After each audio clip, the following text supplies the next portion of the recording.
Ladies and gentlemen, would like to start our forum today. Thank you.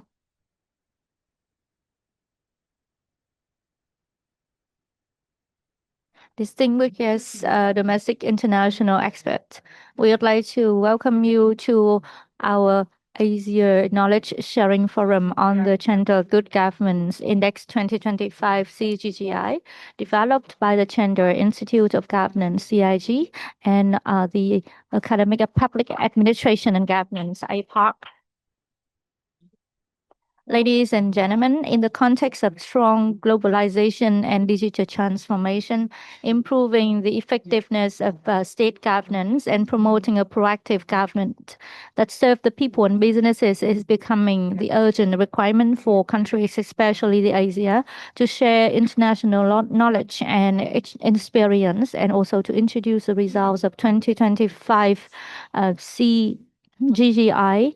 Today, we would like to organize this forum in collaboration with the APAC and CIG. And this forum is a practical one where leaders, experts, scientists, and managers of Vietnam and abroad to share and exchange solutions to improve governance effectiveness, promote high performance government. Ladies and gentlemen, we would like to welcome and introduce the presence of our guests. First one from the Ho Chi Minh National Academy of Politics, HCMA. My honor to introduce to you Associate Professor Dr. Nguyen Manh, Vice Chairman of Vice President of HCMA and the Vice Chairman of the Central Theoretical Council. We would like to introduce to you His Excellency Rappan Singh, the Ambassador of Republic of Singapore to Vietnam.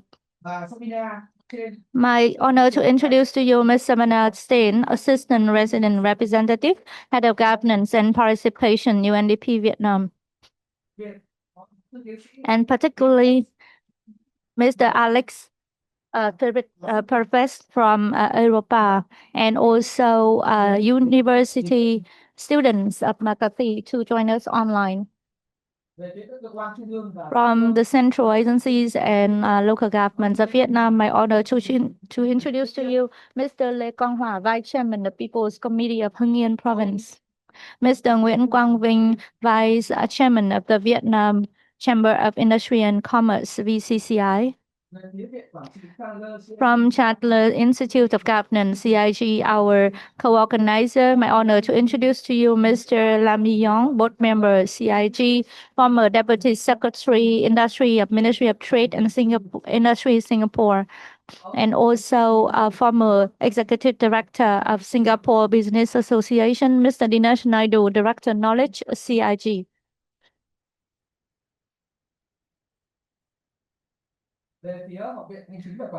We would like to also introduce representatives from APAC, Mr. Bùi Phương Định, Vice President of APAC.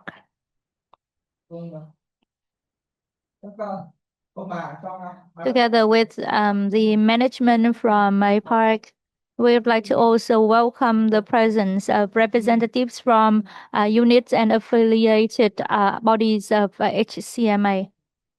And once again, we would like to respectfully welcome the presence of representatives from the domestic and international press and media agencies, VTV1, Vietnam Television, Vietnam News Agency, Hanoi Television, Nhân dân Newspaper, Dân Trí Newspaper, Vietnamnet, VN Express, Đại Đoàn Kết, Ho Chi Minh National Academy of Politics, Online Portal, State Governance Magazine, and APAC Online Portal. We would like to also welcome more than 100 guests, leaders, managers, officers, civil servants of central and local levels, international delegates, scientists, lecturers, as well as the students and also postdocs of different branches of APAC in Ho Chi Minh City, Da Nang, that join us online. Thank you so much, and please give us a big round of applause. Ladies and gentlemen, on behalf of the organizer, I would like to announce our Asia Knowledge Sharing Forum on CGGI 2025 today with the key main contents. First one, opening remarks, introduction, opening speech, welcoming part, photo session, and after that there would be two main working sessions. First one, introduction to the results of CGGI 2025 in Asia region, and second, session is a panel discussion on promoting high performance government in Asia, leadership, financial stewardship, and a vibrant economy. And closing, today we would like to introduce Associate Professor Dr. Nguyen Manh, Vice President of CCMA, Vice Chairman of the Central Theoretical Council, Mr. Bùi Phương Đình, Vice Chairman of APARC, and also Mr. Lam Yi Yang, Board Member, CIG, former Deputy Secretary, Ministry of Trade and Industry, to be our co-chairs for today. Ladies and gentlemen, firstly, we would like to invite Associate Professor Dr. Nguyen Manh, Vice President of HCMA, Vice Chairman of the Central Theoretical Council, to deliver the opening remarks and also the keynote speech for today. Thank you.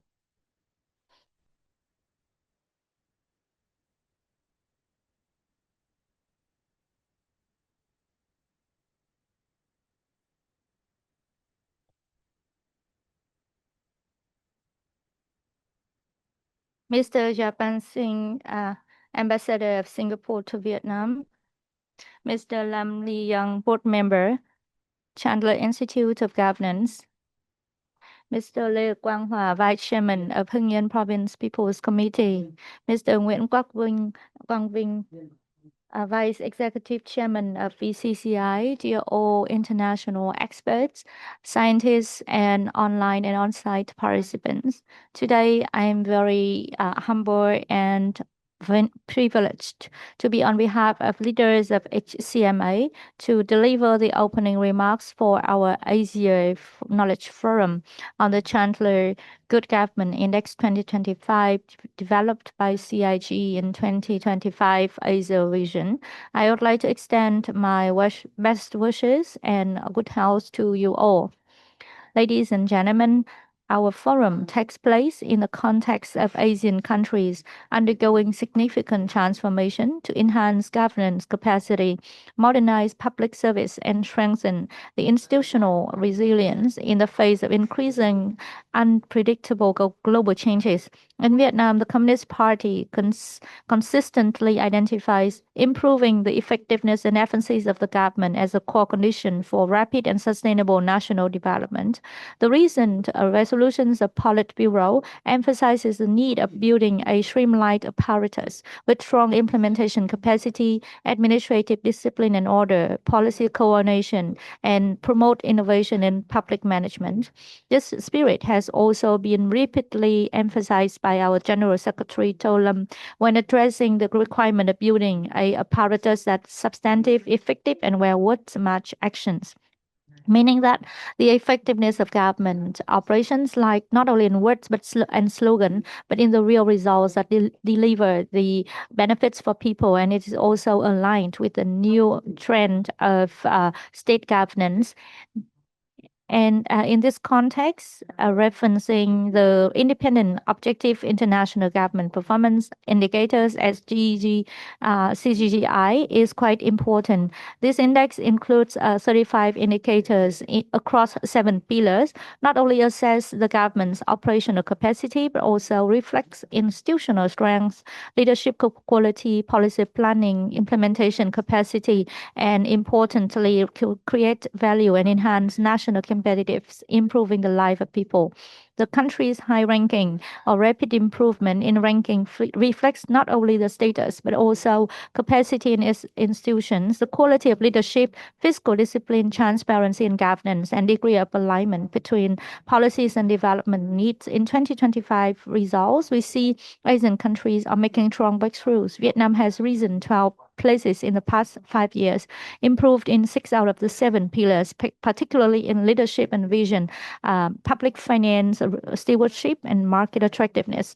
This reflects the efforts to reform our institutions, manage a macroeconomy, strengthen policy discipline, and also modernize governance methods, enhance the quality of our civil servants. More importantly, these results reflect a crucial reality. Governance reform is a journey where success only comes to countries that maintain strong political will, scientific approach, and spirit of continuous learning. The CGGI provides us with access to a modern, internationally comparable evaluation framework. From that, it is an important reference source for policymakers and state governance officers to better identify the strengths and weaknesses of the system, adjusting strategies and priorities to improve government effectiveness and better serve the people. As a strategic training and research center and think tank of the Communist Party, HCMA always highly value the learning and sharing advanced governance knowledge, promoting innovative thinking and aspirations for development among leaders and managers at all levels. Today's forum, in collaboration with CIG and participation of our reputable domestic and international experts, not only provides updated information on 2025 CGGI, but also opens up university opportunities to exchange valuable experiences from countries that have successfully modernized governance. And it is what Vietnam needs at a time when it is accelerating institutional reform, digital transformation, development of digital government, and professional, honest, and responsible public service. I believe that today's discussion will contribute suggestions and open up many new approaches to improve the effectiveness of government operations, institutional design, enhancing quality of public service, digital transformation, and the other ones. I would like to thank to CGIG, Ministry of Home Affairs, VCCI, Ministry sectors, the IPARC, and all experts and delegation that accompany us today. I would like to wish the forum to be a success. Thank you so much.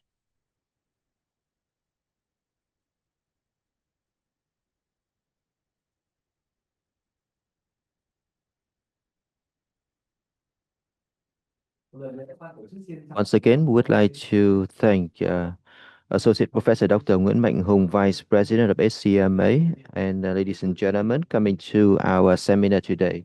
We are very proud to introduce Mr. Jonathan Doden, the Chief Economist of UNDP in Vietnam. And next on the agenda, I would like to invite Mr. Lam Ji Young, Board Member, CIG, former Deputy Secretary, Industry, the Ministry of Trade and Industry, Singapore, to have the opening remark. Thank you.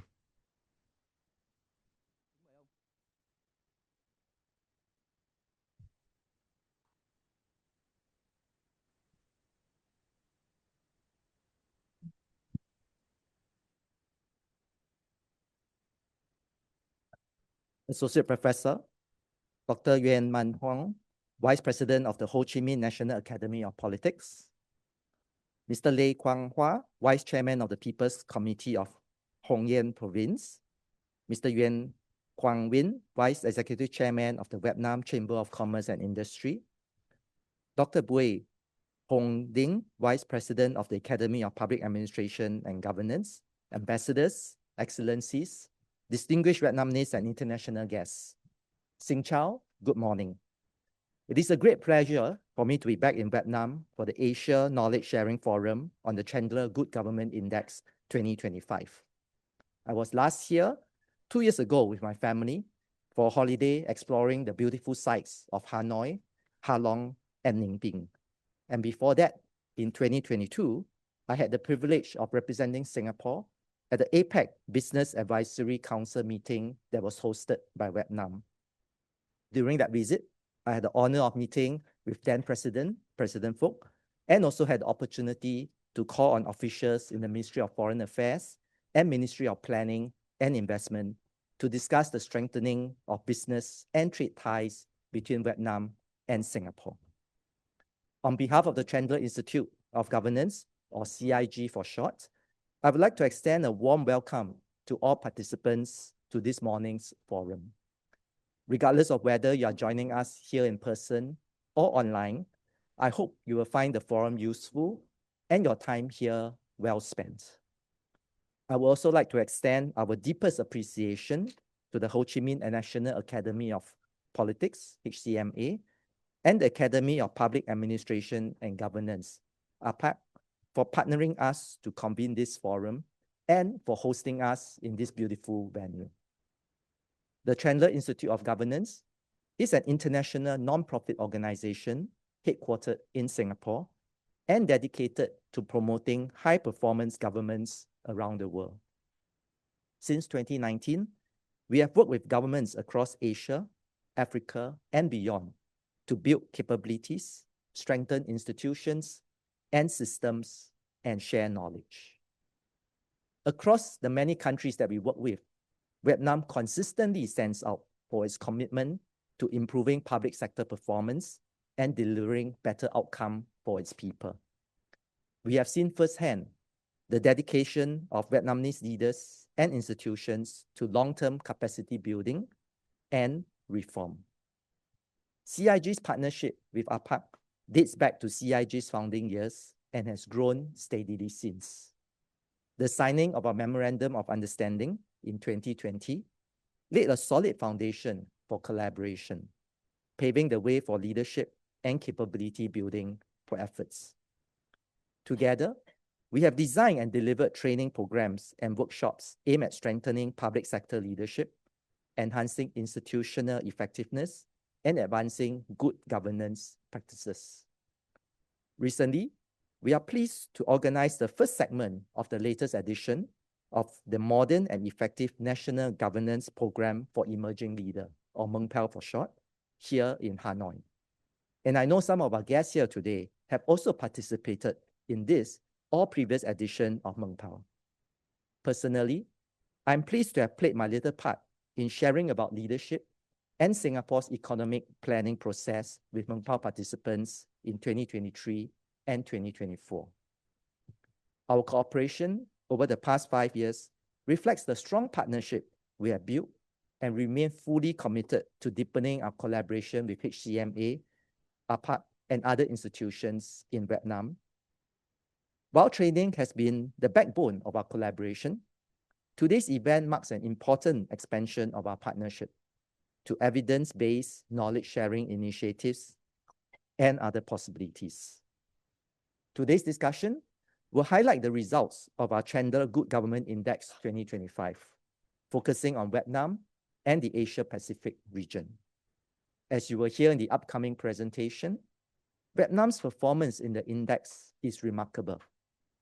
Its progress in strengthening government capabilities, particularly in leadership and foresight and financial stewardship, is a major reason why we chose Hanoi as the host city for this regional forum.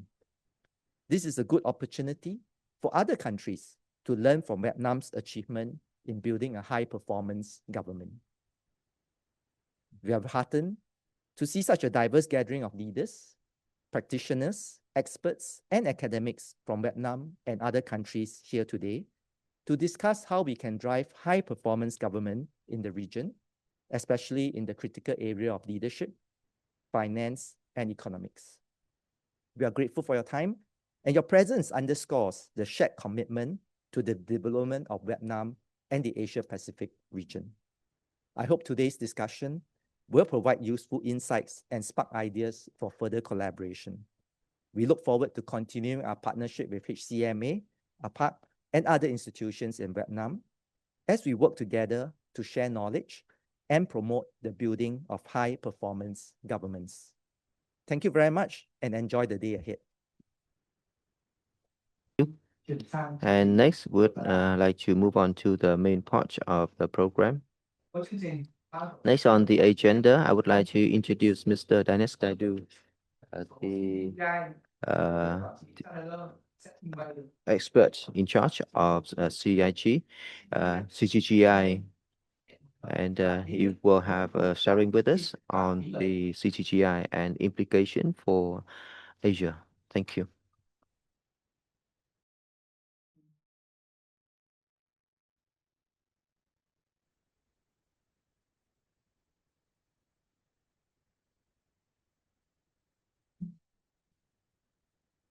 Xin chào and good morning, Associate Professor Dr. Nguyen Manh, President of the Ho Chi Minh National Academy of Politics, Mr. Le Quang Hoa, Vice Chairman of the People's Committee of Nguyen Province, Mr. Nguyen Quang Binh, Vice Executive Chairman of the Vietnam Chamber of Commerce and Industry, Dr. Bui Pong Ding, Vice President of the Academy of Public Administration of Governance, and of course, our own board member at the Chandler Institute of Governance, Mr. Lam Yi Yong.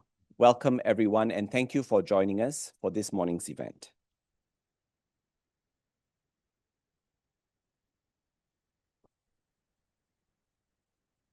This morning,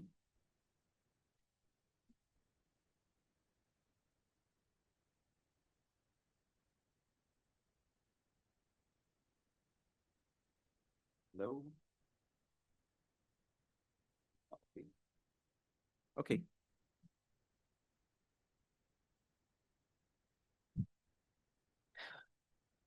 Okay. This morning, I would like to share with you three things. First, I would like to explain the Chandler Good Government Index and how it works to all of you. Next, I would like to share Vietnam's tremendous improvement and impressive performance in this index. And finally, I would like to share some key insights and trends from the wider Asia-Pacific region. But before I go into that, I thought I would present a quick snapshot of Vietnam's performance in the Chandler Good Government Index, because I think that is a subject which many of us are very interested in.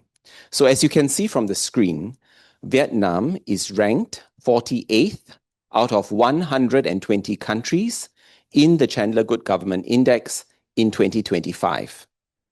But what is most interesting and impressive is that Vietnam has improved from its ranking in our inaugural index, our first index in 2021, when it was ranked 60 out of 104 countries. So it has improved by 12 places. This improvement is the second largest improvement amongst all countries in the index, tied with Mongolia and second only to the United Arab Emirates. So it's a tremendous performance by Vietnam, and it shows a sustained commitment to reform and governance in Vietnam, which we are seeing, which is also seen here in the consistent year-on-year improvement in the scores for Vietnam. To put this into some perspective, let me explain that the Chandler Good Government Index has increased from 104 countries in 2021 to 120 countries in 2025. 5 countries entered the index after 2021 ahead of Vietnam. So Luxembourg, Slovakia, Malta, Cyprus. These are countries that have entered above it. And normally, all things being equal, Vietnam should have fallen by 5 places. Instead, it was able to rise by 12 places because it overtook 17 other countries around the world during this period. And as you can see, these include major G20 economies, peers in the region, as well as EU member states. So we have countries like Russia, India, Thailand, Philippines, Mexico, and Romania. So this is a tremendous performance that has been achieved in just the last 5 years. Now let me go into the Chandler Good Government Index a little bit more. This is an index that we developed during the COVID-19 pandemic, working together with senior government practitioners and experts from around the world. This is a data-driven index that is non-ideological and non-partisan, and it aims to measure government performance. And the reason for this is, at CIG, we believe that good government is the most important factor for deciding if societies thrive, more than any other factor, and that is why it's so important to measure the performance of government.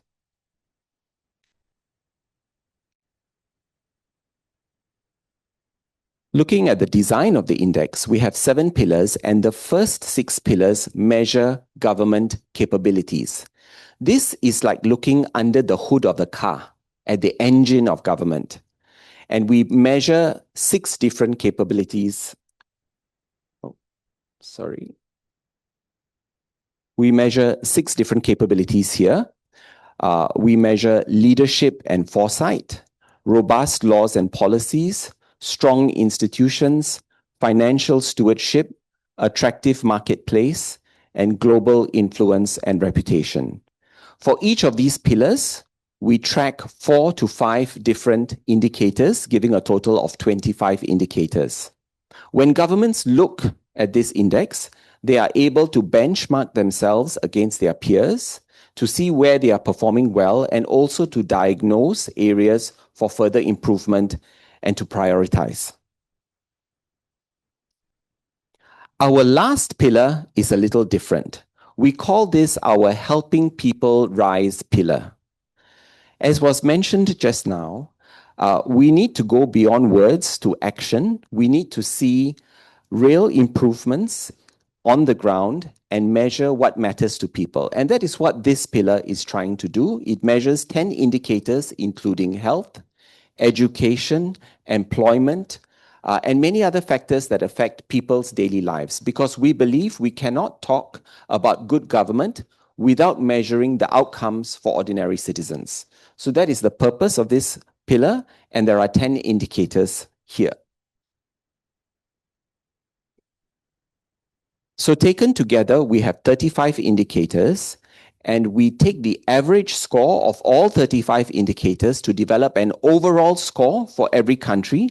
And this allows us then to rank the 120 countries. Now, you may be interested to know where we get the data to do this index. We get data from 50 different metrics to populate the 35 indicators. All are open public source data that provide international comparability. And if you are interested, you can explore further on our website, where we are very transparent and we explain the source of each and every one of these indicators and the definitions of these indicators. The 120 countries in the index represent over 90% of the world population. Now, some people may say that we agree that the outcomes of government are very important, but we're not sure that capabilities are the most important factor for how well societies thrive. And many people may believe that the more important factor is how wealthy a country is. So we decided to test this. We plot the 10 outcome indicators in the Chandler Good Government Index against GDP per capita. And it is true. Countries which are richer tend to deliver better outcomes for citizens, and the opposite as well. Countries which are less wealthy deliver lower quality outcomes for citizens. There is a correlation. However, when we plotted the same 10 outcome indicators from the Chandler Good Government Index against our own 25 government capabilities, we find there is also a correlation, and in fact, it is a stronger correlation. It is a slightly stronger correlation. Now, economists and statisticians will tell you that correlation is not causation. However, we do believe that this suggests that government capabilities are extremely important to delivering the outcomes that we all want for citizens. Now let me go into Vietnam's performance in more detail. We call this the pillar dashboard. If you go to our website, you will find pillar dashboards like this for all 120 countries. They allow us to understand not just the overall rank and score of a country, but also the rank or score for that country's performance on each of the 7 pillars, as well as each of the 35 indicators. So you can see at a glance how each country, and in this case, Vietnam, is performing compared to others. Here we have highlighted those areas where Vietnam is performing in the top quartile of the index. So this is where Vietnam ranks currently in the top 30 out of 120 countries in the world. And this is where we can say Vietnam is already today performing at a world-class level. So we can see that Vietnam is in the top 30 for the 2 pillars, leadership and foresight, as well as financial stewardship, which is its strongest pillar and ranked 16th in the world. In addition, when you look at the indicators, 8 of the indicators out of 35, so almost a quarter, are in the top 30 as well. And you can see the last 3, spending efficiency, satisfaction with public services, and price stability are in fact in the global top 10. So these are areas where Vietnam is already very strong. But because the Chandler Good Government Index is now in its 5th year, we also have historical data. So we can not only say where a country like Vietnam is strong today, but we can see where it has been improving the most over the last 5 years. And this is where the story for Vietnam is even more interesting. We looked at all of the 35 indicators in our index, and then we ranked all the 120 countries in terms of from those that have increased the most in their rank place to those that have fallen the most in their rank place. And then we asked the question, in how many of these 35 indicators does Vietnam appear in the top 10, the fastest improving countries in the world? And we found that it is there for 10 of the indicators. So this is interesting. We know that Vietnam has improved very quickly overall, 12 places in the whole index, but we didn't know if it is because of a rapid and sharp improvement in a few areas or if it is a comprehensive improvement. Is it broad-based over many indicators? And we can see that it is indeed quite broad-based. These are 10 indicators from many different pillars representing many different qualities. So the improvements that we are seeing is really across the board in Vietnam.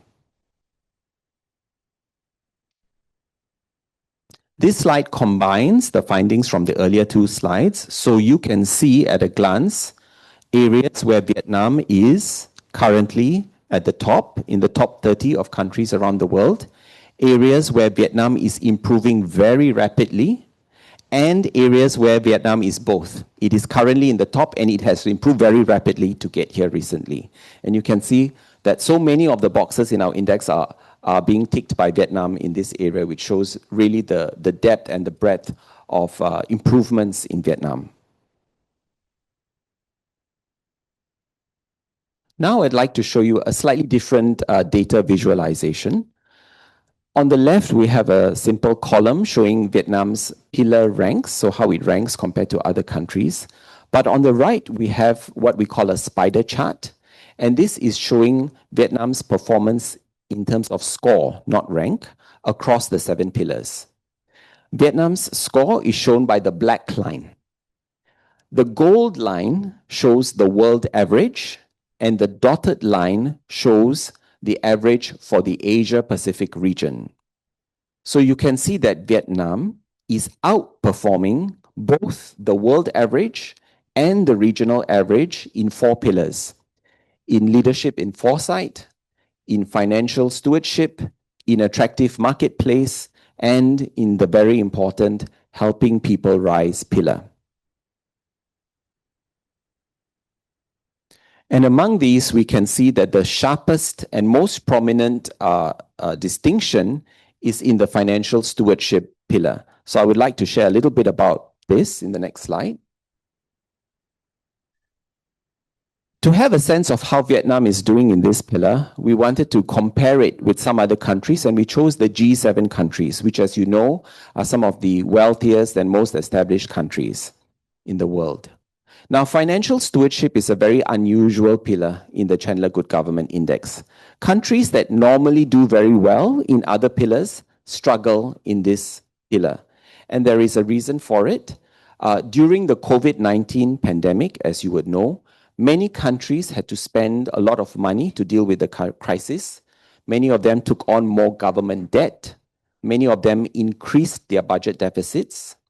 And even after the crisis, because of the war in Ukraine and geopolitical tensions, many countries have had to increase their defense spending.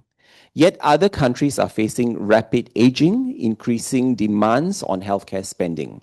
So financial stewardship is a capability that many countries are currently struggling with.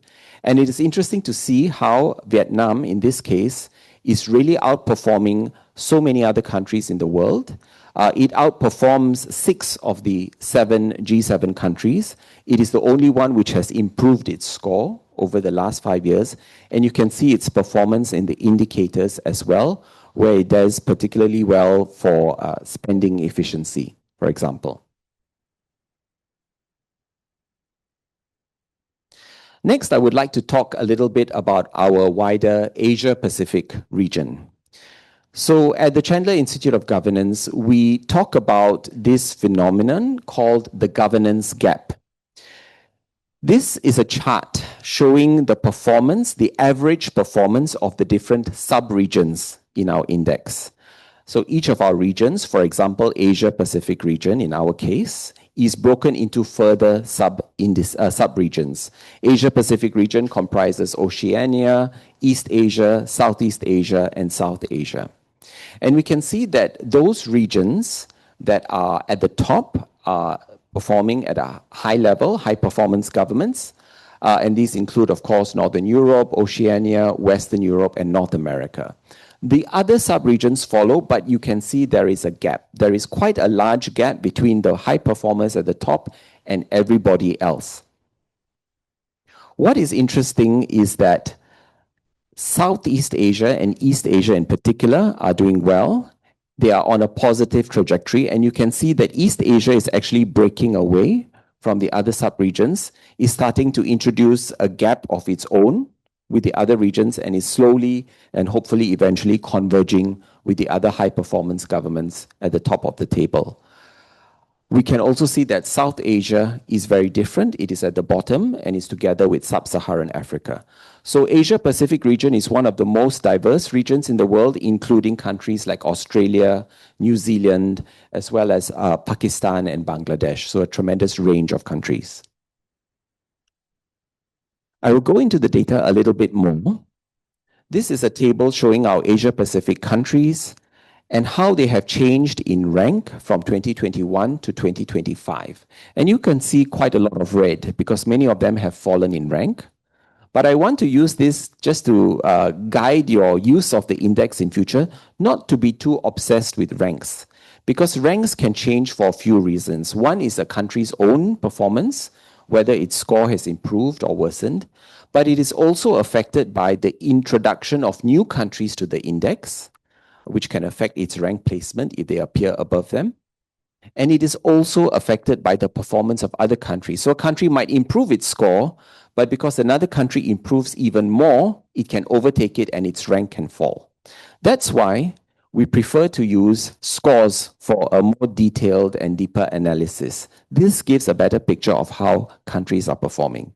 And here you can see in the Asia-Pacific region, more green starts to appear. So countries like Singapore, Australia, Indonesia, Japan, Nepal, they may seem to be stagnating or falling in terms of rank, but actually their scores are improving, or in the case of Indonesia, at least stagnating, not getting worse. I will go into the different sub-regions now. Oceania is a very small group. It just comprises Australia and New Zealand. But as I mentioned, this is the second best performing sub-region in the whole world, actually just behind the Northern European countries, which contains all those Nordic countries that tend to hog the top of a lot of rankings like ours. Their performance, Australia and New Zealand's performance over the last 5 years has fluctuated slightly. The scores have gone up and down a little bit, but broadly, they are quite firmly at the top. Next, we have East Asia. This is a very strong and improving sub-region. We can see that all 4 countries in this region have improved their score. And the star in this region really is Mongolia, which, if you recall, is tied with Vietnam to have increased 12 places over the last 5 years. That is for rank improvement by 12 places. When we look at its score improvement, it is even better. It is second only to the United Arab Emirates in terms of the percentage improvement to its score. So this is a very strong performance by Mongolia, and it seems to be quite sustained as well, similar to Vietnam. Next, we come to our region. I say our region because I'm from Singapore, and this is our ASEAN region. This is the largest and most diverse region, sub-region in the Asia-Pacific. And it includes countries from Singapore, which is at the top spot in the whole index all the way to Laos, which is at number 103. But we can see most of the countries in the region, especially the larger population countries, are clustered in the second quartile, right? Including Vietnam. What is interesting is that some of the countries in the region, Singapore, Vietnam, as well as Cambodia, have increased their scores significantly over the last 5 years. In fact, they are amongst the top 20 countries in terms of the improvement of score. However, we can see that the countries in the middle, Malaysia, Thailand, and Philippines, and Indonesia, have either stagnated or their scores have reduced a little bit. So this introduces some risk of stagnation in the middle for the Southeast Asian sub-region.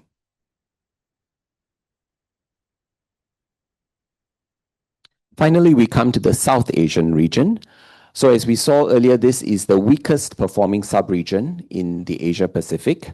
All the countries in this sub-region are in the bottom half of the index, and all except India are in the last quartile. However, Nepal is a bright spark. This is one country that has improved its score by more than 5% over the last 5 years. But Sri Lanka is definitely a cause for concern. Sri Lanka's rank placing has dropped by 25 places, which is the largest rank drop of any country in the index, and is also seen a significant drop in its score by 12.8%. So there's definitely much room for work to be done in Sri Lanka. Before I end, I want to show you a final type of data visualization, and you can discover this on our website as well. This is a data table heat map showing the performance of our Asia Pacific region countries according to the different pillars. And if you look at the columns, you will start to see some of them don't quite match the others. If a column shows more green colors, it means that that country is overperforming in this column compared to its other pillars and its overall score. And if you see more red in one of the columns, it means that the country is tending to or the region is tending to perform weaker in that particular pillar. Before I identify the pillars, maybe you can have your own guess amongst yourselves, which are the columns or pillars which seem to stand out, just visually looking at the patterns here.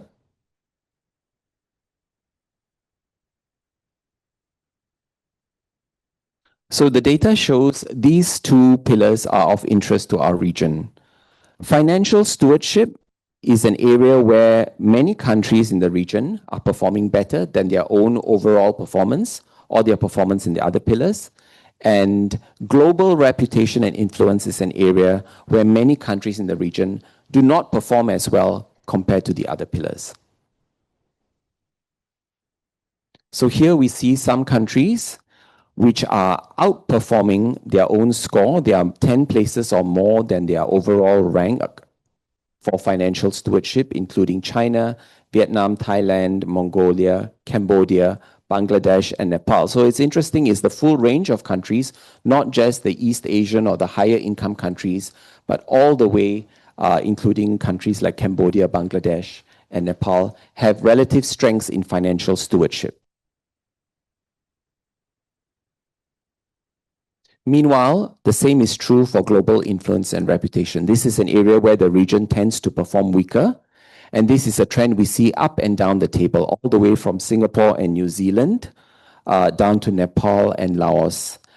These, on the right, you will see some of the indicators, the 4 indicators for these pillars. And it is possible that some of these indicators may be areas where governments in the region are not prioritizing these as much as others. With that, I've come to the end of my presentation. As Mr. Lam shared earlier, the Chandler Institute of Government works with governments like Vietnam around the world to improve capabilities through training, through consultancy, and through knowledge sharing, such as this Chandler Good Government Index Forum. If you would like to explore more about the Chandler Good Government Index, please use the QR code or visit our website. There's many interactive dashboards, data, visualizations, and country profiles that you can explore. And if you would like to explore working with us further, please approach any of us later on or you can send an email to the one you see on the screen right now. Thank you very much, and good afternoon.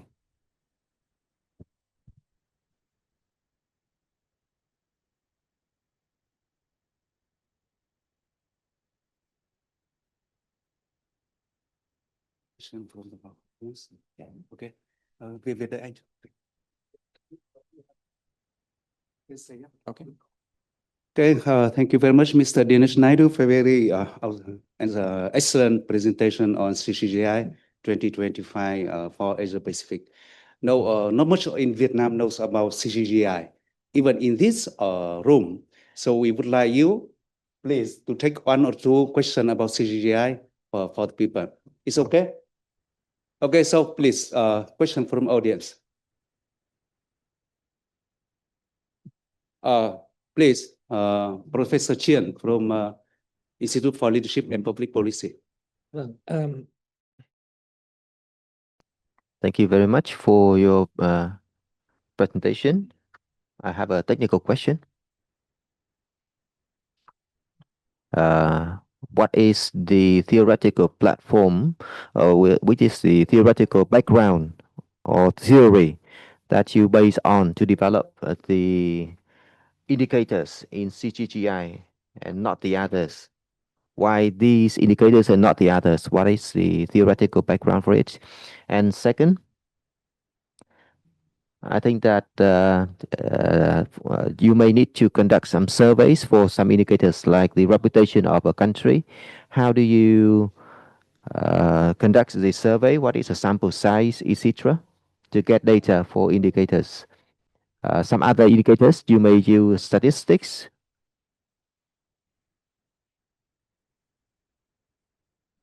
For example, government spending. It can be, we can use the existing statistics, but for some other indicators, you may need to do survey.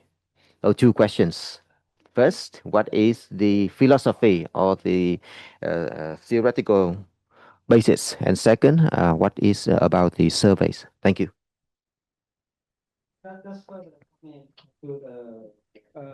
Just further comment to the pillar on global influence. And you assess that is a kind of falling down, so it's a kind of contradictory to our common sense that our international reputation has been improving for the past few years. So can you elaborate on that? Certainly. So on the question about what is the philosophical basis for the Chandler Good Government Index, we worked with experts from around the world, as I mentioned, to identify, based on their knowledge, based on their expertise. Many of them have studied are scholars and respected scholars in this field from around the world. Many of them are practitioners as well, to identify those domains which are the most important to achieving outcomes for people, to delivering the results that are needed for people to rise. We also focused on areas where governments can do something about it. Some indices, for example, I used to be involved in livable cities, for example.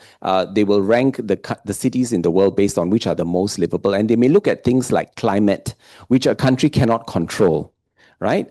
But we focused on those areas where governments do have the levers and ability to make changes and improvements, so it's meaningful. It can shape your action.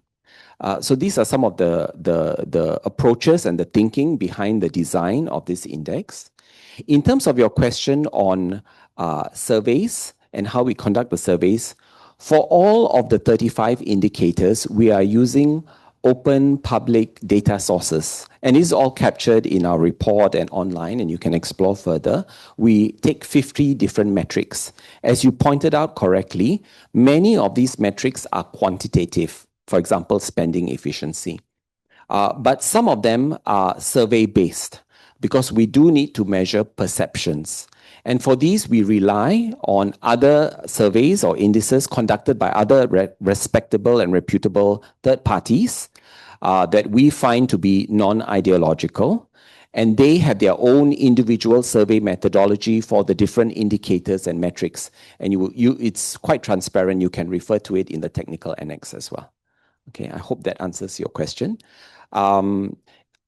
To Associate Professor Dr. Hung's question on why Vietnam may appear to be doing less well in the global influence and reputation. As I shared earlier, this is a trend that we see across the whole region in Southeast Asia. In fact, it's particularly bad for my own country, Singapore, which is ranked #1 in the index, but is 25 in the reputation. There's a huge gap.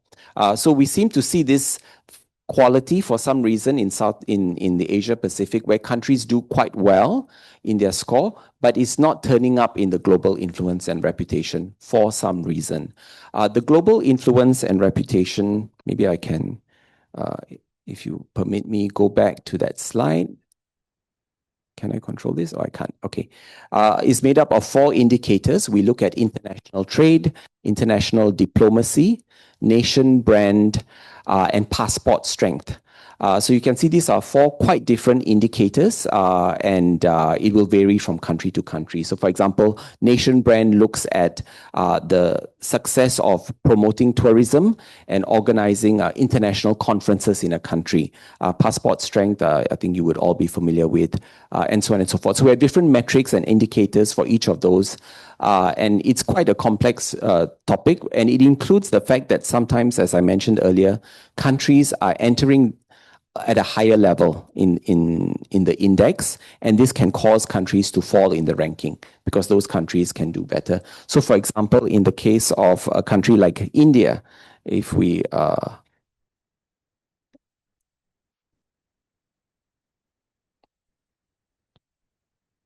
India is an example. There are several countries like India which are overall not as strong in the rankings, but for some reason perform higher in the global influence and reputation score. And this seems to be a case for larger countries. So in the Asia Pacific region, those countries that do well for global influence and reputation actually tend to be countries like Japan, South Korea, Australia, India, as compared to the others. So if I can just briefly go to that particular slide.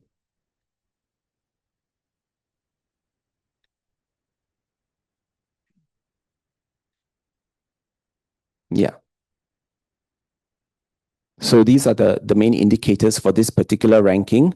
And as you can see, there are other countries which are doing pretty well in the region, but for some reason, some of our strongest performers, including countries like Mongolia, Cambodia, Vietnam, which are rising very well, is not showing up yet in the global influence and reputation. All right. Thank you very much. Okay, thank you. So maybe other questions, 1 or 2. Please. Yes, please. Miss, can you introduce yourself, please? Hello, I'm Ha from Respect Vietnam. We are a research independent organization and working on performance evaluation system. We are working on very interested in 7 domain that you created, and then have a question relating to, I think, some of the slide before when you talk about how Vietnam overperformed. And where I'm very interested in 2 out of about 10 indicators to say that Vietnam improved. One of them is strategy, and another is execution. You might open it. Yeah.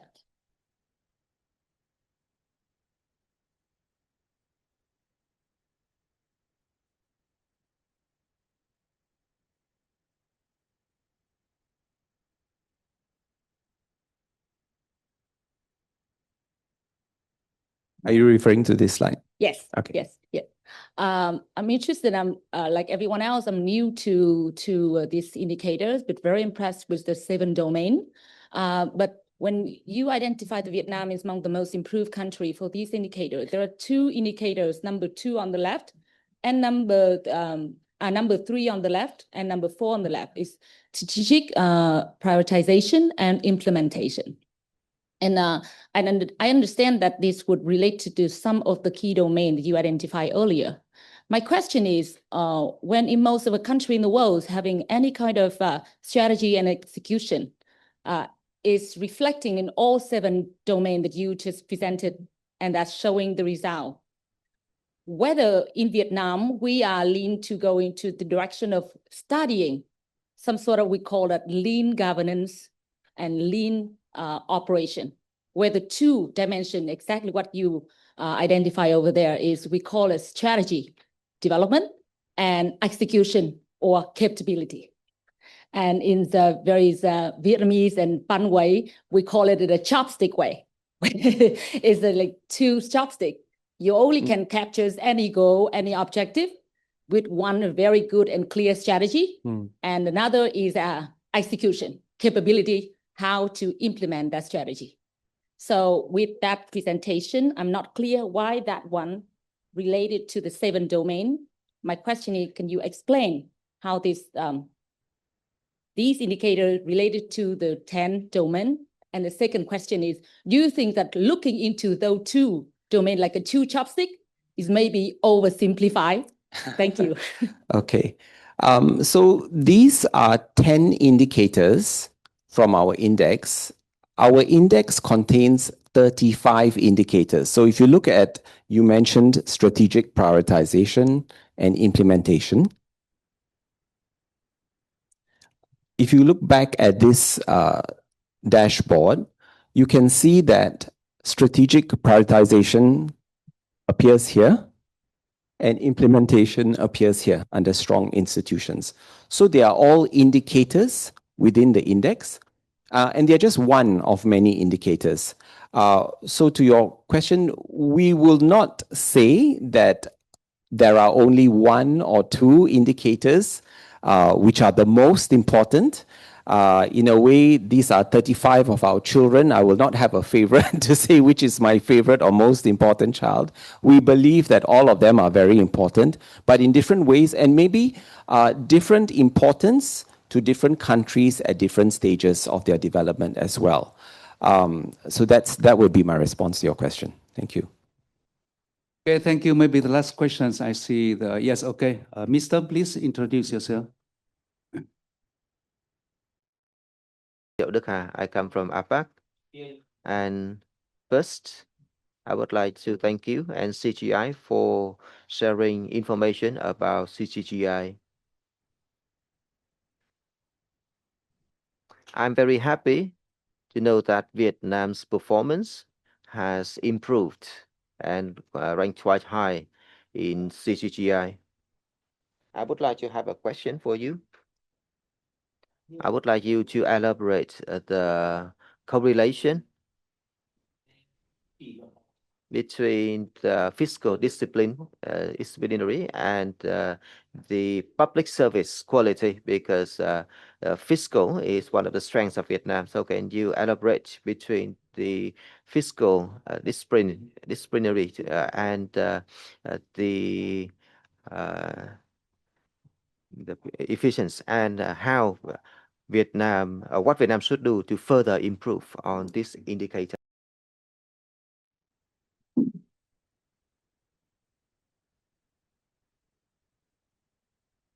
Sorry, can I clarify? Your question is about our 4th pillar, the 4th pillar, financial stewardship. Are you talking about this full pillar? Because it was translated to me as slightly different words. Okay. This pillar measures 4 different dimensions: government debt, country budget surplus, spending efficiency, and country risk premium. So a lot of factors go into these different indicators, and you can read more in the technical annex. But broadly, this is looking at levels of public debt to GDP ratio. It's looking at the ratings that rating agencies like Fitch, Moody's, and S&P give to different countries. This is looking at spending efficiency, for example, looks at per capita spend in health and education compared to outcomes for health and education, and that is our way of measuring efficiency. And so this is all under financial stewardship. But I think you mentioned, I'm sorry, I'm not quite sure if I got the question. You mentioned some of the other qualities like quality of bureaucracy, implementation. There are other capabilities that are important, but for us, these are conceptually slightly separate. Of course, they all contribute to each other and they are related in some way. But those are different things. When we talk about money, the efficiency, the prudency, management of debt, we are really looking at financial stewardship. And in terms of how Vietnam can improve, well, it's already very close to the top. I think other countries may be coming to you to learn more about how to improve in this particular pillar. Thank you. Okay, so thank you very much, Mr. Naidu. You can come to your place already. So we take maybe 3 minutes before we get into the second section for roundtable. That's okay. Thank you very much. Okay, then a big hands for him.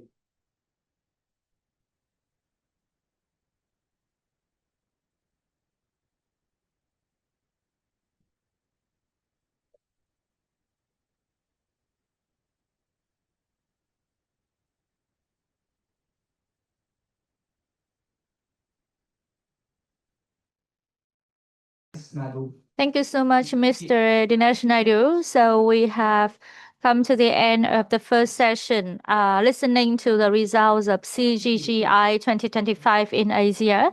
Before we enter to the second part, please enjoy us with the break. For networking and discussion, we will have around 10-minute break and then resume to start the second part, which is the panel discussion. Thank you.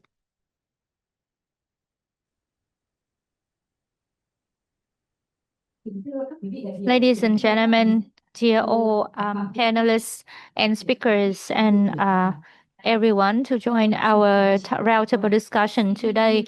The CGGI 2025 has shown a clear trend. That means the governments of each country has become a competitiveness point. And then we will not only compete on the scale of economy, on geopolitical political situation, but also capacity and capability of implementing policies and vibrant level of the economy. Today we have the general part for leadership, financial stewardship, and vibrant economies. These three pillars are interrelated into an integral part of the good governance. And for today, we have representatives from developed countries, the policy makers, the managers, from the Ministry of Home Affairs, from the local government, and also business association and representatives from other organizations. I believe that with 60 minutes roundtable discussion, we will have a lot of meaningful discussion and points to raise. Once again, thank you so much for your receiving our invitation to this panel discussion. And I would like to have some questions to raise to you. Based on the leadership, financial stewardship, and vibrant economies. First one on leadership and foresight.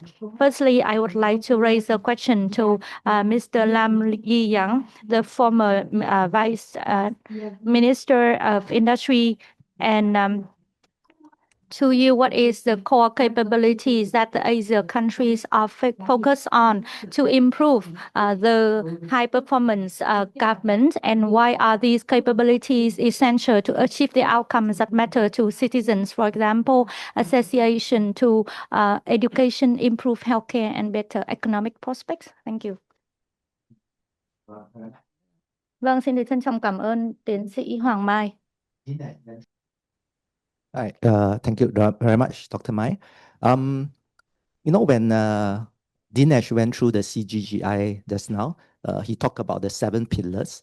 And I like to look at it like a house. And if you look at the report, the logo that we have is like a house that is, we're holding up the roof, the house, the country. And all the pillars are important. Right? We need all the pillars there for the house to be stable. It's not to say that one pillar is more important than another. We actually need to look across all the pillars, all 7 of them, and to see how we can strengthen all of them. But one more part that the index does not directly measure because we are not able to have a very quantitative measurement of everything, is that the pillars are also don't work in isolation. Right? They are all connected by a common foundation. And for us to have a strong house, a strong country, we need strong foundations. And I would like to share a bit from Singapore's experience that beyond the pillars, we put a lot of focus on the strong foundation. You can call it culture, you can call it guiding principles, you can call it values. Right? These are things that cut across all the pillars, forming a strong foundation. And in Singapore, we like to boil it down to three things: integrity, service, and excellence. I think integrity is talked about a lot. Partly we can measure.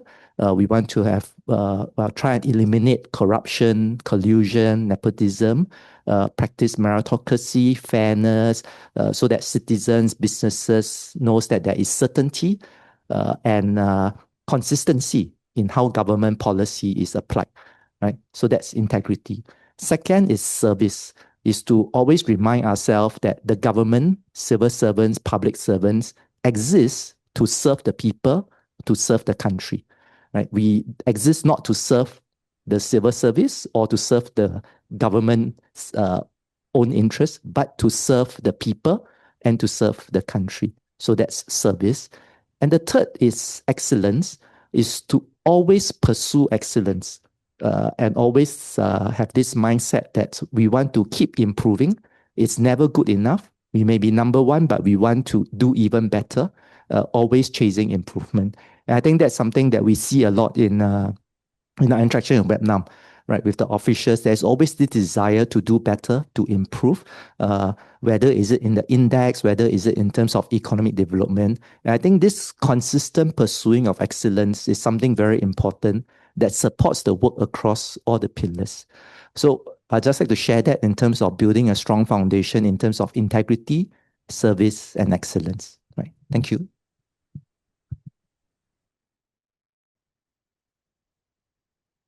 Thank you so much, Mr. Lam Lee Young. You have mentioned three core principles on integrity, on service, and also excellence. And here, this is also the signal to demonstrate that capacity of the civil servants, especially the mindset and thinking for strategic vision and foresight, are important in order to improve our good government or performance government. So in every model of good government, strategic prioritization is always important in order to identify the foresight. And now I would like to go with the next question to Associate Professor Nguyen Mạnh Hùng, Vice President of HCMA. So in your opinion, given the current context of Communist Party identifying the development of the lean government and apparatus to be effective, efficient, what is the role of mindset and thinking for leadership and foresight to improve the capacity of the government for implementation?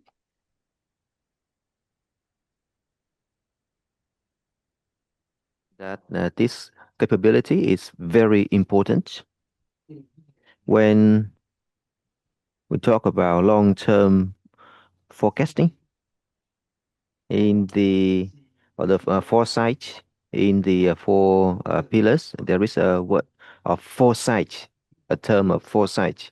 And when we do long-term foresight, we need to understand it more broadly. We need to have a mindset of the future. And it has to be linked to the adaptability to changing context. And the adaptability for Vietnam is even more important. You witness it during the COVID-19 outbreak. However, it is later on even more important in the world-changing context. When we talk about the 4.0 industry revolution, then we focus on digital transformation, and then we focus on AI. And in the context, we have the reciprocal tariff, and we need to have adaptability. And so the future mindset and foresight is very important. And one more thing for leaders and managers, it's not just about setting up the goals and visions, but also think about how or what to do in order to reach the targets and visions. For example, when we develop the draft resolution for the party congress, the target of Vietnam is that by 2030 and then 2045, maybe it is now too ambitious and unachievable. And so the Secretary General, Mr. Tolam, said, oh, should we revise the targets? If we cannot achieve, we need to revise. But then we decided not to revise. And if we don't revise, we have to make it achievable. And we set up the indicators like the double-digit growth of economy and also the need for the policies. That is the mindset and the vision of leaders. Thank you, Professor Hung. From your answer, I think that in order to have leadership and foresight, we need to have adaptability. When the country, when the society, not only in Vietnam, also in the world, is changing. And you also mentioned that we do not only make a good strategy, but also we need to turn these strategies into life and implement them. That is why I want to have a question to Mr. Nguyen Tư Long as the Deputy Director General of Department of Civil Servant, Public Employees, Ministry of Home Affairs. We know that we have approved the law on civil servants and public employees with new points and transforming from the position management to the work description management. And from the viewpoint of from your viewpoint, what is the biggest change in the management of civil servant and public employees in order to improve the performance for the servants and employees? Thank you.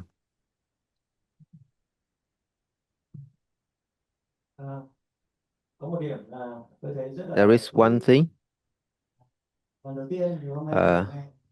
This is the first time that I hear CGGI.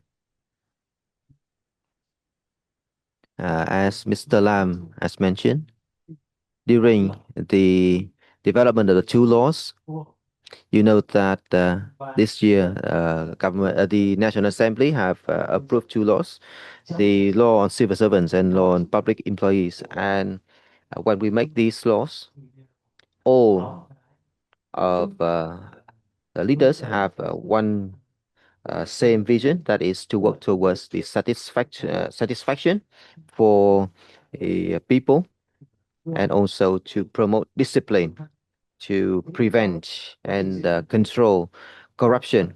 And when we prepare for these two laws, we focus on those basic changes. First, to transform the model from the title-based management to the work position management to create competitiveness among civil servants and public employees. And second, we have also have the plan of promoting decentralization. At the central level, we focus on fostering the institution, and then we decentralize to local government, and we put emphasis on the role of the leaders. And this policy is also to hold the leaders of provinces and cities to be accountable for the performance of the local government under his or her authority. The third policy, which is also very important,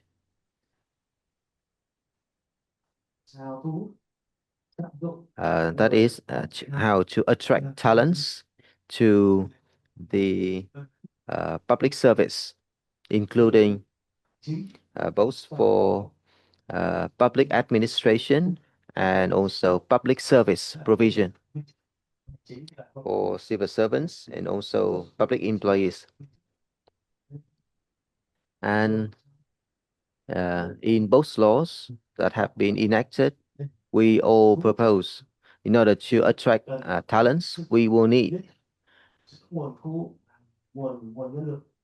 the transference mechanism between the human resource for the public sector and for the private sector. And so the public sector, the government only focus on the management, and for services that the society can provide, and we will make use of the private sector resources. And for the civil servants and public employees, we need to streamline the human resource and to improve the salary. And for civil servants who are providing public services, we will need to enable them to live on their work. They can earn their living by providing those public services, and also to ensure the smooth transference between public and private sector in terms of the human resources. And we are continuing developing the guiding documents like decrees in the coming time. Thank you. Thank you, Dr. Nguyen Tư Long. And you have mentioned one of the points that Mr. Lam Yuyon have mentioned, that is public service provision. And this time, one very important new point of the Civil Servant Law 2025, that is to ensure the smooth transference between public and private sector, allowing the civil servants not only to join in providing the public service under the public sector, but also the public services provided by the private sector. And you mentioned the role of the talents. Thank you very much. And we are also interested in one more aspect, because now the Ministry of Home Affairs is managing and developing the civil servants and public employees. So what is the bottleneck for local government when we are transforming or translating the government policies to the provinces and cities? And this is a very good question, and also a challenge, not only for local government, but also for us who are advising them on the central institution settings.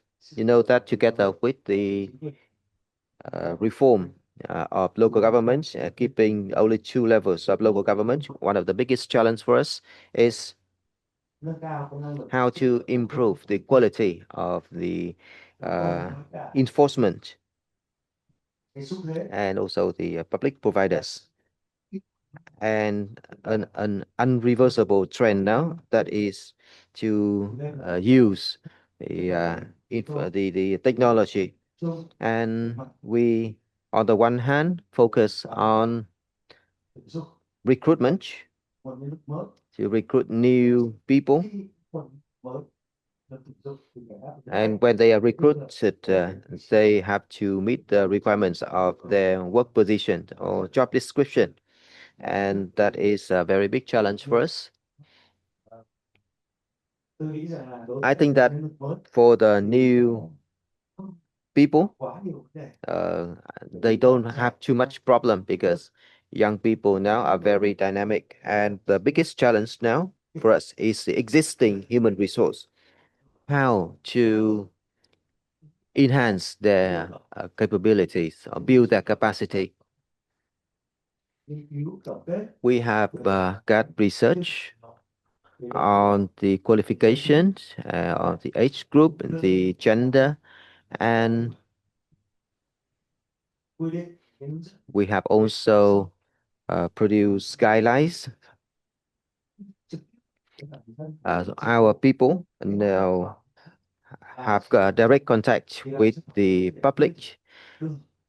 So how to ensure the transference with the local civil servants.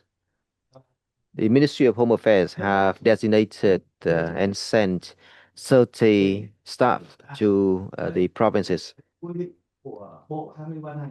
to guide the local civil servants on implementation of the central policies. We are sending people to give hands-on training to local level so that the local level can receive the best support from the central level. Those are some of the initiatives that I want to mention. Thank you. Thank you, Mr. Long.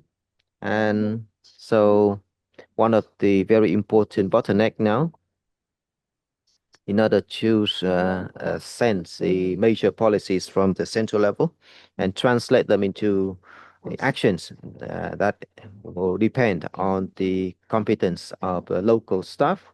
You mentioned a very important group of people, that is the local staff at the commune level, where the policies are realized. And now I would like to have a question with Dr. Bùi Phương Đình, Vice President of APAC. What are the implementation and public administration capabilities that Vietnam need to improve in the period of 2026 to 2030? Thank you. Thank you very much for your question.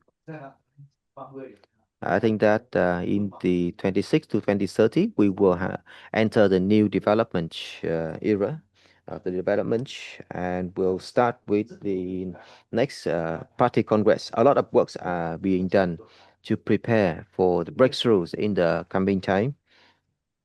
So together with rearranging local level with 2 levels, we are creating the new room for development, not only for at the national level, but also at the local level. For example, the provinces in the central highland now has been merged with the central coastal provinces, and now in each province there are both mountains and sea. And about the competence, one of the speakers here have mentioned about the leadership and foresight. I think that this is not only for central level leaders, but also it needs to be expressed at the local leaders, even at the commune level, because by the regulations now of the law on local governance, a lot of issues now have to be decided at the commune level. And when they make their decision, they need to have strategic mindset and have leadership and foresight. And third, one of the bottlenecks in terms of organization, that is the capability of the system now, that is to change from implementation to making decisions and be accountable for those decisions. And also we have brought basic public services to the commune level, and so the commune level have to provide these services, and they have to serve and be people-centric. And next, we basically have formed a digital government and digital economy, and we are developing a digital society. So the activities of local staff have to be mentioned in a digital environment, and data are digitally exchanged, and the results will be returned online. And these are all related to local level government. And to do so, we will need to have the fourth factor. The National Assembly in recent term have issued 149 laws. And in the most recent session, 51 laws together with the National Master Plan to 2050. So from that master plan and those laws, how can we translate them into actions at the provinces and communes, and without loss of information, without deviation of the idea, and without compromise in terms of quality. Those are the tasks for APAC. We need to develop the training courses, hands-on training, so make it work. Thank you. Much, Dr. Bùi Phương Đình, for your mentioning the areas of reforms to improve the implementation capacity of our civil servants based on the foresight capacity and implementation arrangement, digital skills. And of course, in order to do so, we need to also mention the training, capacity building, and professional development, which is highly important for HCMA, including APAC. Thank you so much, the panelists, for your sharing on the very first topic, which is leadership and also foresight. Of course, we need to think about not only strategic prioritization, but also implementation capacity. And when we have the foundations of organization or institutions and human resource, next is about resources, financial resources to implement those mandates. And now I would like to move to the second part is on fiscal discipline and also public resource management or financial stewardship. I would like to have a question for Mr. Rodney Scott, the former Chief Policy Advisor from Public Service Commission of New Zealand. We understand that New Zealand is always on the top of countries with your foundation on the Act of Fiscal in 1994. So as the role of your policy advisor, according to your experience, what elements of the institutional framework and governance culture have helped maintain fiscal discipline even when there are changes in political priorities?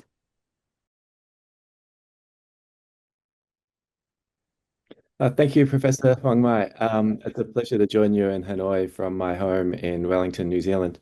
Perhaps it's useful to briefly outline what the Fiscal Responsibility Act is, and then I can talk about how I think it helps sustain fiscal discipline. New Zealand was not always good at fiscal stewardship. In the late 70s and 1980s, New Zealand ran very large government deficits. The Prime Minister at the time, Robert Muldoon, was famously unconcerned with the political ramifications of deficit spending. He once was quoted as saying most people wouldn't recognize a budget deficit if they fell over it in the street. So when there was a change of government, there was a fiscal crisis. And international lenders became concerned that government debt had become unsustainable. So successive governments undertook fairly substantial reforms in order to eliminate that structural budget deficit. And then in 1993, the finance minister wanted to do something that would encourage fiscal discipline into the future. So the Fiscal Responsibility Act was passed in 1994. It was the first of its kind in the world, and it's proved remarkably sustainable over the past 30 years and been described as best practice by the OECD and the International Monetary Fund. Since then, New Zealand has maintained average operating surpluses over the past 30 years. So they've reduced government net debt from about 50% of GDP to under 20%, about 18% over that 30-year period. Periodically, there's been various economic or fiscal shocks. So there's the global financial crisis of 2008. New Zealand had several significant earthquakes in the 2010s, including one that reduced GDP by about 10%, and then the COVID pandemic. Each of those temporarily put New Zealand into deficit, but overall, the average trend has been of surpluses over those 3 decades. And the Fiscal Responsibility Act did two main things. The first was it required government to present to Parliament every year, 3 months before the annual budget, a budget policy statement. And the policy statement sets fiscal targets that give effect to what is called the principles of fiscal responsibility. So these principles are listed in the Act, and they include things like maintaining prudent levels of debt, maintaining operating surpluses on average over time. So at the last budget, the government's policy statement was to keep government spending at overall less than 30% of GDP, to run an operating surplus, and to reduce net government debt over time to 20% because it expanded again during COVID. And these goals are set by each government, but they've remained remarkably stable over time, despite the fact that we've had 6 or 7 different governments over that 30-year period. The second part of the Fiscal Responsibility Act was that it gave the Treasury a number of important statutory functions to be completed independently of ministers. So the Treasury was required to provide ex ante, so forecast, and ex post accounting of all government revenue and expenditure, and to provide twice yearly independent economic and fiscal updates. It also required that government accounting had to follow generally accepted accounting practices, which is the same standard as used in the private sector. And that means that New Zealand is widely regarded as having the so-called cleanest accounts in the world, without any of the creative government accounting seen elsewhere. I think the first lesson from all of this is that budgeting is a political process. So the Fiscal Responsibility Act is a very weak instrument. It's legally unenforceable, but when governments deliver their budget policy statements, it triggers a response by external economic commentators, by financial markets, etc. This matters in a New Zealand competitive democratic process because both major parties want to be seen as fiscally responsible. They really care about these reactions and how that influences voters. The context might be different across different systems of government, but in New Zealand, that reputational lever was the most important lever that could be used. The second lesson, I think, is that Fiscal Responsibility Act didn't achieve better fiscal performance as much as it sustained it over a 30-year period. So New Zealand government had already done the hard work to eliminate a budget deficit and then introduce legislation to maintain that. And I think it's yet to be proven around the world whether this sort of framework can actually cause change as much as maintain a change that's already been made. I think this point is particularly important and relevant in the context of Vietnam, because the Vietnamese government undertook significant reform about a decade ago, and government debt peaked at almost 50% of GDP in, I think, about 2016, and has since declined every year. So most governments still have to work out how to balance their books, but Vietnam has already done that hard work, and the challenge now is how to sustain that improvement over the coming decades. The third lesson, I think, from New Zealand is that in a New Zealand context, the ownership of the goals mattered. So just before the Act was introduced, the Cato Institute, an international think tank, did some study on economic goals in legislation. And what they found was that when a government came in and inherited a goal from its predecessor, they would either ignore it, delay implementation, or come up with redefinitions of that goal to exclude things that they didn't want to talk about. In New Zealand, it was the government of the day that had to articulate their own numerical goals via those budget policy statements. And several commentators have suggested that made cheating less likely. It made governments more committed to achieving those goals. Again, this might depend on the political context and the system of government, but in New Zealand, a government would not have felt bound by goals that were set by the previous government. And the final thing I wanted to talk about is the credibility of the scorekeeper. So New Zealand provided as much independence for government accounting as possible. New Zealand is a government ministry. It provides advice to the government and implements their lawful instructions. But in the preparation of accounts and in economic and fiscal reporting and forecasting, they are staunchly independent and follow accounting standards set by an external body. So a minister won't have any input into that process. And I think this might be the lesson that's most translatable between different systems of government. If you can embed your accounting and forecasting responsibilities within strong independent institutions, it gives you a much better chance of understanding and therefore effectively managing your finances. Thank you. Scott, for your sharing experiences from New Zealand. We understand that apart from identifying key goals, and and also developing the budget estimate, budget plan, and also implementation. You also mentioned on the participation of different stakeholders and subjects in implementing the budget in order to have a good participation from all stakeholders in implementing the budget. And I would like to have another question for Ms. Sabina Steen. What is your assessment on the role of data of social oversight and multilateral collaboration in improving the efficiency of public resource utilization in developing countries? And can you also give some recommendations to Vietnam in the coming time? Thank you.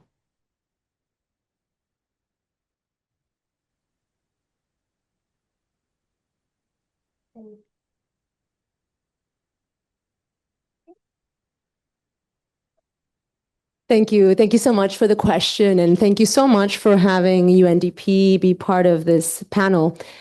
Big congratulations to the Chandler Institute for launching your 2025 report, and especially a huge congratulations to all Vietnamese partners for this incredible performance that we were again able to see together today.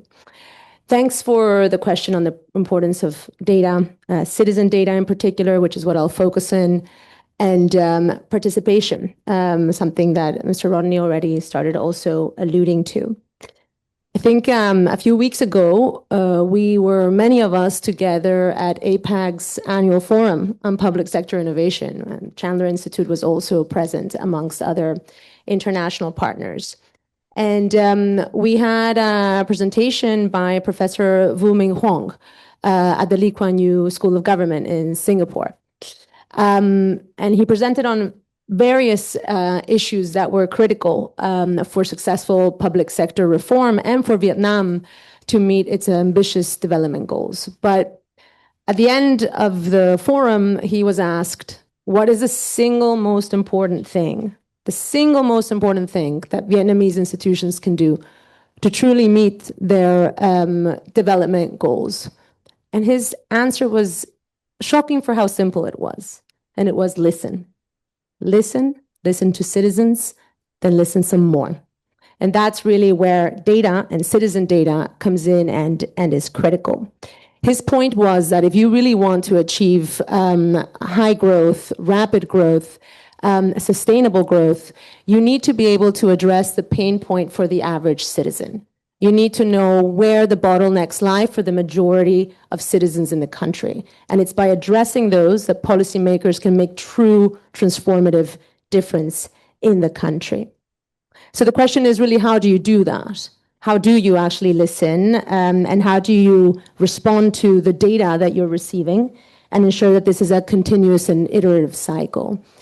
So I would say that from the lessons of UNDP's work here in Vietnam with the Ho Chi Minh Academy, in fact, but also around the region, there would be three main lessons.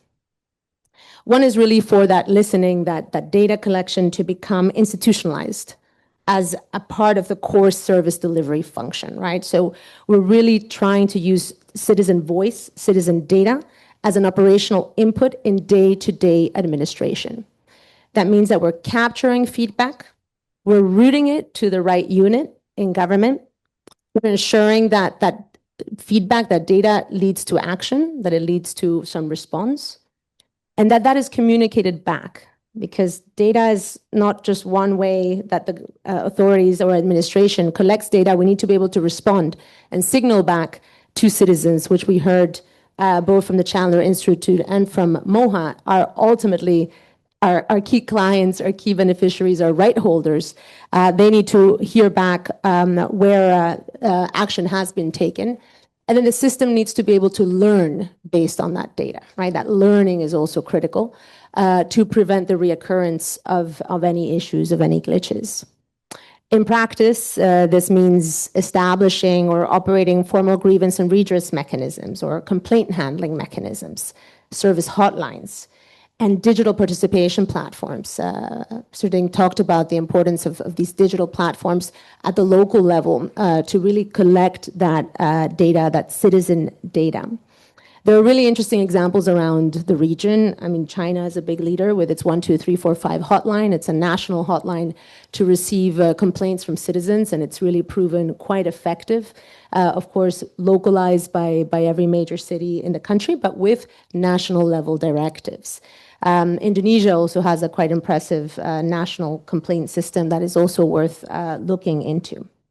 The second, and this sort of links up to what Mr. Rodney was talking about, is that for participation to be meaningful and for data to be used in a meaningful way, it has to really influence the processes that matter.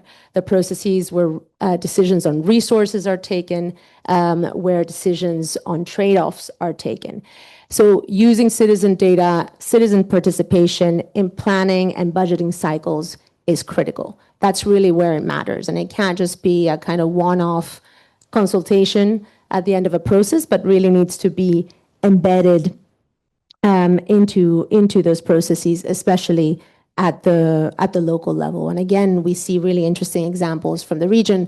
I'll again have to refer to China, that really is a leader on this topic, on participatory, citizen data-driven budgeting processes. And again, an example where digital platforms used, for example, by cities like Chengdu are leading to millions of citizens being able to participate in local budgeting exercises. So that's a really innovative way of collecting critical data. And apologies that I'm focusing on citizen data, but that's really the key focus for UNDP. And that leads me to the third major lesson, and that's something that we're working really closely with HCMA on, is that citizen data be part of how administration, how government measures its own performance. And that's linked to that seventh dimension of the Chandler Institute's Government Index, that outcome index, right? And that needs to come from the rights holders. That needs to come from the citizens. They need to tell us, are we performing right? Are we satisfied with the outcomes? Are we satisfied with public services, with education, with access to healthcare, with the responsiveness, timeliness of government when we do raise a grievance? How rapidly is government responding? So Vietnam is actually a strong leader on that. We have the CPAS from MOHA. There's also PAPI index that is now being reviewed and improved by the Ho Chi Minh Academy to be relaunched for the new era. These are critical metrics that really allow you to keep a finger on the pulse to know if your public sector reform is having the impact that you wanted. But as I mentioned, it's not enough to collect the data. You need to act on the data, and you need to close that loop by communicating back to citizens. We hear you. We see where the pain points are. We're addressing them. We're responding them. This is what we're doing. Thank you. Sabina Einstein from UNDP. In your sharing, I think that there is a very crucial point, that is how to have the participation from people and also from business. And from the data that we collected, we can make plans which are data based. And you started with a very simple word, that is to listen. And we have to listen, and then we respond in policies. And to continue that point, I would like to ask Mr. Nguyen Quang Vinh, the Vice Executive Chairman of VCCI, where we have the connection with the business. In Vietnam, how are we using the responses from the business?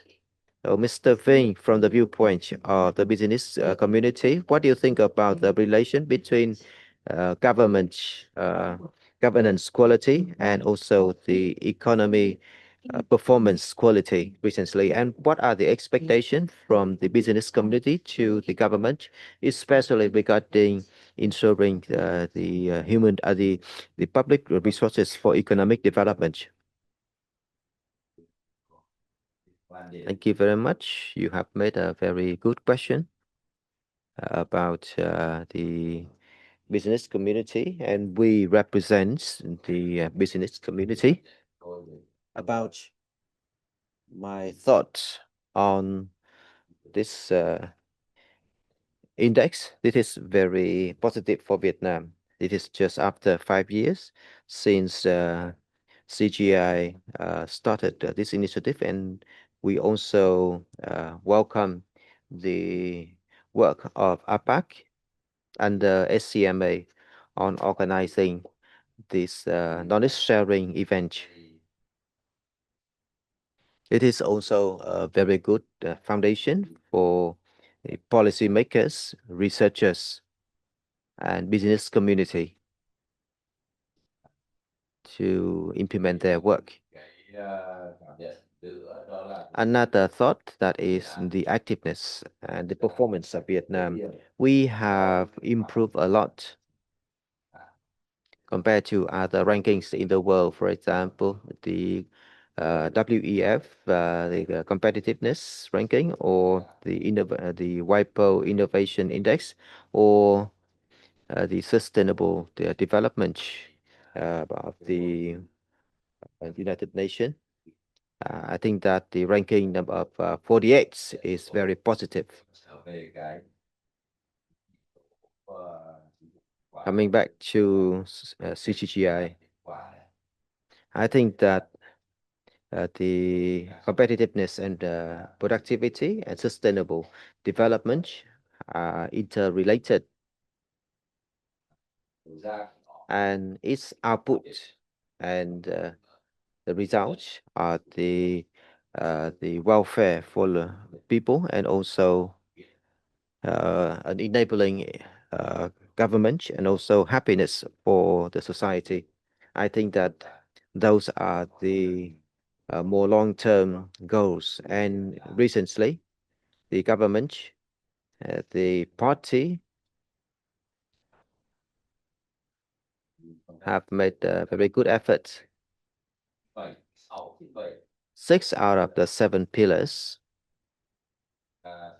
of CGGI have witnessed improvement, and for example, the long-term vision or financial stewardship, I think that they are very positive. And so the government of Vietnam are really enabling environment. Coming back to the question from the moderator, institution and the stewardship and the competitiveness of Vietnamese economy has been very positive in recent years. Business and people will benefit from these improvements, and from the consistency in the leadership of the government. And recently, by a series of resolution, for example, number 66 on institution breakthroughs, because we have identified that institution is the bottleneck of the bottleneck, or the resolution 71 on human resource. And I have just read a saying by Uncle President Ho Chi Minh. The success or failure depends on the human resource. And recently, the business community and people have benefited from the willingness of the government. And it is not just in the vision and the leadership in the delegations where I accompany the Prime Minister or this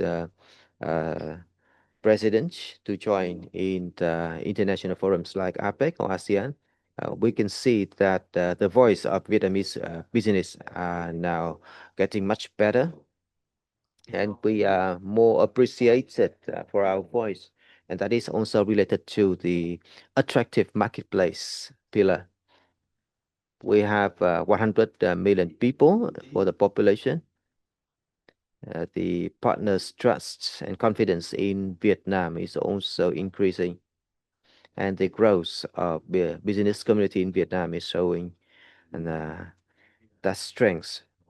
And so we need to have systemic transformation in Vietnam. And one point that is outside your question, but it's also important for ministries like Ministry of Finance, Ministry of agriculture environment in order to create a synergy that will push us forward and reach our ambition for the next period. Thank you. Thank you, Mr. Nguyễn Quang Vinh. We feel very optimistic for the perspective of the business community regarding our future development. Thank you very much, the panelists. And in order to have financial stewardship and the public resource utilization are the necessary conditions for socioeconomic development in the future. And let's move on to the third pillar, where the governance results are reflected. That is the vibrant economy and competitive environment. As Mr. Vinh have mentioned, the business environment in Vietnam has been established and attractive to the partners in the world. To continue this part, I would like to make a question to Mr. Lam, the former Deputy Secretary of Singapore. I know that you are a very good example of connecting economic development and governance competence. So what are the key principles for the government to lead development, and also to create the room for the private sector to develop very dynamically? Thank you. Right. Thank you very much, Dr. Mai. I think one of the key principles, the starting point that we always remind ourselves in Singapore is that it is the private sector that earns the money. It is the private sector that allows for us to have economic growth. And the role of the government is not to run businesses. The role of the government is to ensure that there is a conducive environment for businesses, for commerce and trade to thrive. And that what the government needs to do, one, is to ensure that the country is open and connected to the rest of the world, particularly for a small country like Singapore that is heavily dependent on trade. For Singapore, trade is 3 times our GDP. Right? So we need to remain connected to the rest of the world. We must trade with the rest of the world in order to survive. And in fact, almost everything we eat and drink has to be imported. Right? So that the trade link is important. And beyond that, it is about the environment, the business environment. It needs to be pro-business. It also needs to be pro-workers. Because at the end, the citizens must feel that economic growth brings benefit to them, brings benefit to the workers. And to that, the role of the government, we always believe, traditional role of the government in the economy is a regulator. Government sets the rules, what businesses can or cannot do, what taxes they need to pay, what rules they need to follow. But beyond being a regulator, we believe that the government must also be a planner. Plan for the longer term of the economy. What does the economy need in terms of land use planning, manpower planning, ensuring that we develop people with the skills that is needed for the future. So beyond regulating, we need to plan. But beyond being a planner, we also need to be a facilitator, facilitate business growth. How can we help businesses to grow in Singapore? It could be in terms of negotiating free trade agreements, negotiating digital agreements, ensuring that we have all the necessary infrastructure, be it in terms of physical infrastructure, digital infrastructure that businesses need. So being a regulator, planner, facilitator. And beyond it, there's the added step of we try to be, particularly for key industries, we try to be the champion to help the industry to thrive and to grow. And to give an example of that, I used to be the chief executive of the Maritime and Port Authority, and we see ourselves as the champion of the maritime industry in Singapore. So we want to build the industry. It's not just bringing ship owners to Singapore, because ship owners alone, ship operators cannot survive or thrive without the supporting infrastructure. So we want them to do well in Singapore as a champion. We then need to bring in the entire ecosystem. We need to make sure that we have good maritime shipping banks.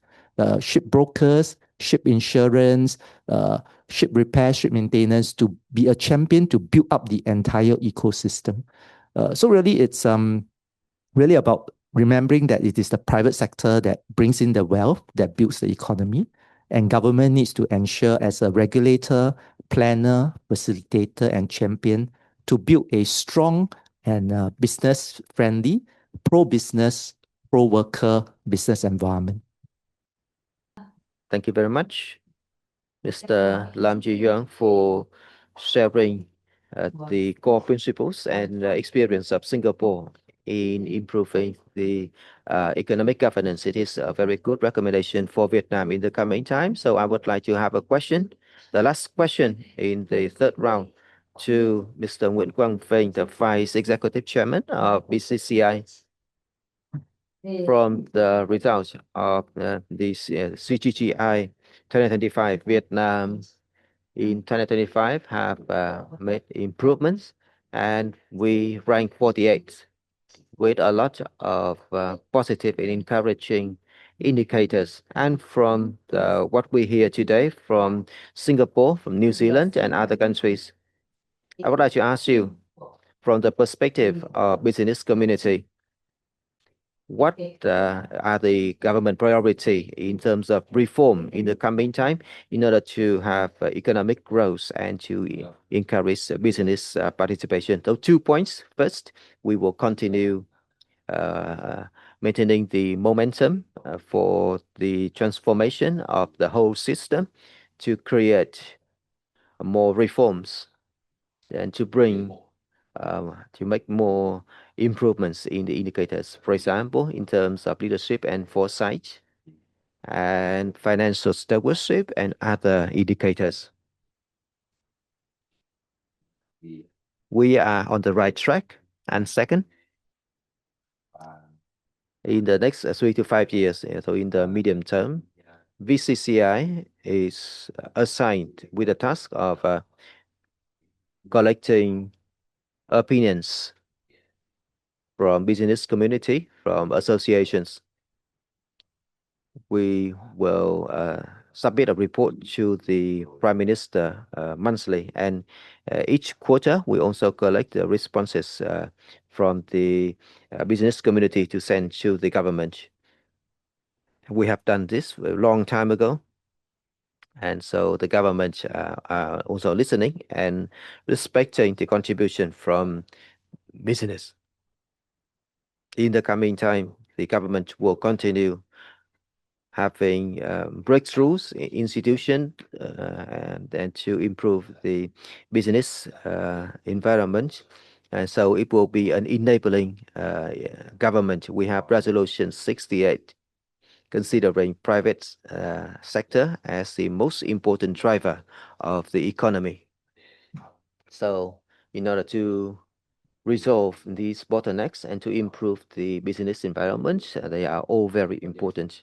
One more thing, that is to revising laws, overlapping laws. In 2026, it will be a very strong of institutional reform, and a series of laws will be revised to be more compatible, to create a healthy and predictable environment and integrity to further facilitate the business community, and also to attract the foreign investors into Vietnam. And I'm sure in one more point, in the coming time, as I have heard earlier, I very much agree with the sharing from the Prime Minister for the opening of TechFest Week. In the coming time, the government will issue a national strategy on innovation and entrepreneurship, so that we can leverage the development of technology, especially in the context of AI and semiconductor and chip, so that Vietnam can have breakthrough using the innovation, not just to do the processing and produce raw products for the world. And that will further improve the business environment and also improve the ranking of Vietnam, not just 48 in the ranking of 2026. Thank you, Mr. Nguyen Quang Vinh, for making proposals from the business community in order to have an enabling business environment, not only for the business, but also for local people, for their entrepreneurship in the future. In this panel discussion, we have discussed on the 3 pillars out of the 7 pillars: leadership and foresight, financial stewardship, and attractive marketplace. And to close this panel discussion, I would like to have a question to Mr. Hung. Out of the 3 pillars here, in the coming time, what are the strategic priority for Vietnam, and what is the role of HCMA in improving leadership, mindset, and capabilities? Thank you. I'm honored to answer the final question. However, in my opinion, this is just a initial stage, and there would be a lot of cooperation and partnerships among us in the future. In the draft document of the Communist Party Congress, we mentioned 4 processes of transformation: digital transformation, green transition, energy transition, and also structural transformation and improvement of human resource quality in order to be aligned with the new economic growth pattern of Vietnam in the coming time. In addition to that, there would be 3 areas on green finance, digital finance, and also finance for education or education financing. For green financing and digital financing, there are a lot of things to consider. There are risks to be exposed. We have a lot of resources investing in AI, but we do not know whether such AI bubble and those investment bubbles can lead to any consequences in the future. The third pillars, Sabina also mentioned, and I would like to refer to the saying of Associate Professor Vũ Minh Khương, the capacity to listen. Of course, listening without doing, we could not reach to any target. So I just want to add to the capacity of listening to the capacity of action. And action is much mattering at this moment in order to achieve our goals in the coming periods. So I guess that the CGGIs of Chandler today is highly important in order to enhance the capacity for action of the government. From HCMA, we stay ready and willing to cooperate with CIG, the UNDP and Vietnam, other diplomatic missions, and also international organizations to use external experiences and knowledge to use and adopt into Vietnamese context in order to improve the quality of our professional development, policy advice, think tanking, in order to contribute to the Vietnam development journey in the coming time, so that Vietnam can contribute better to the prosperity, peace, and stability of the world and the region. Thank you so much, Associate Professor Nguyen Bạch Hùng. You have demonstrated to us a thorough spirit of our forum today. We can only develop and move Vietnam to a higher level of development if we have a comprehensive set of solutions from leadership, foresight, planning, until actions. And I think with these direction, we need to listen to the voice of citizens in order to bring transformation and reforms to the whole country. One of the key messages that you have mentioned is to improve the implementation capacity of public employees and civil servants. HCMA is in the middle. We provide a lot of support in this area, and we look forward to working further with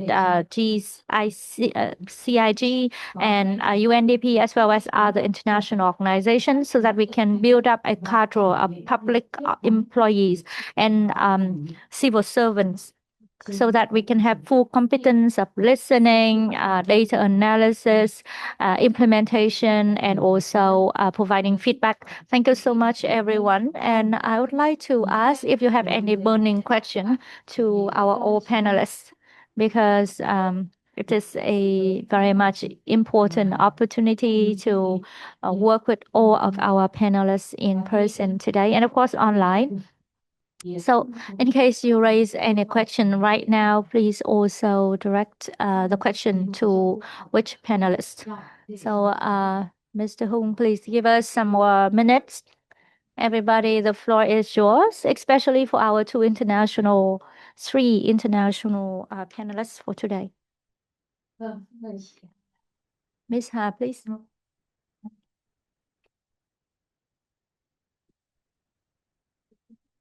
Allow me to raise international panelists on one area that we are pursuing as a independent organization in research and study.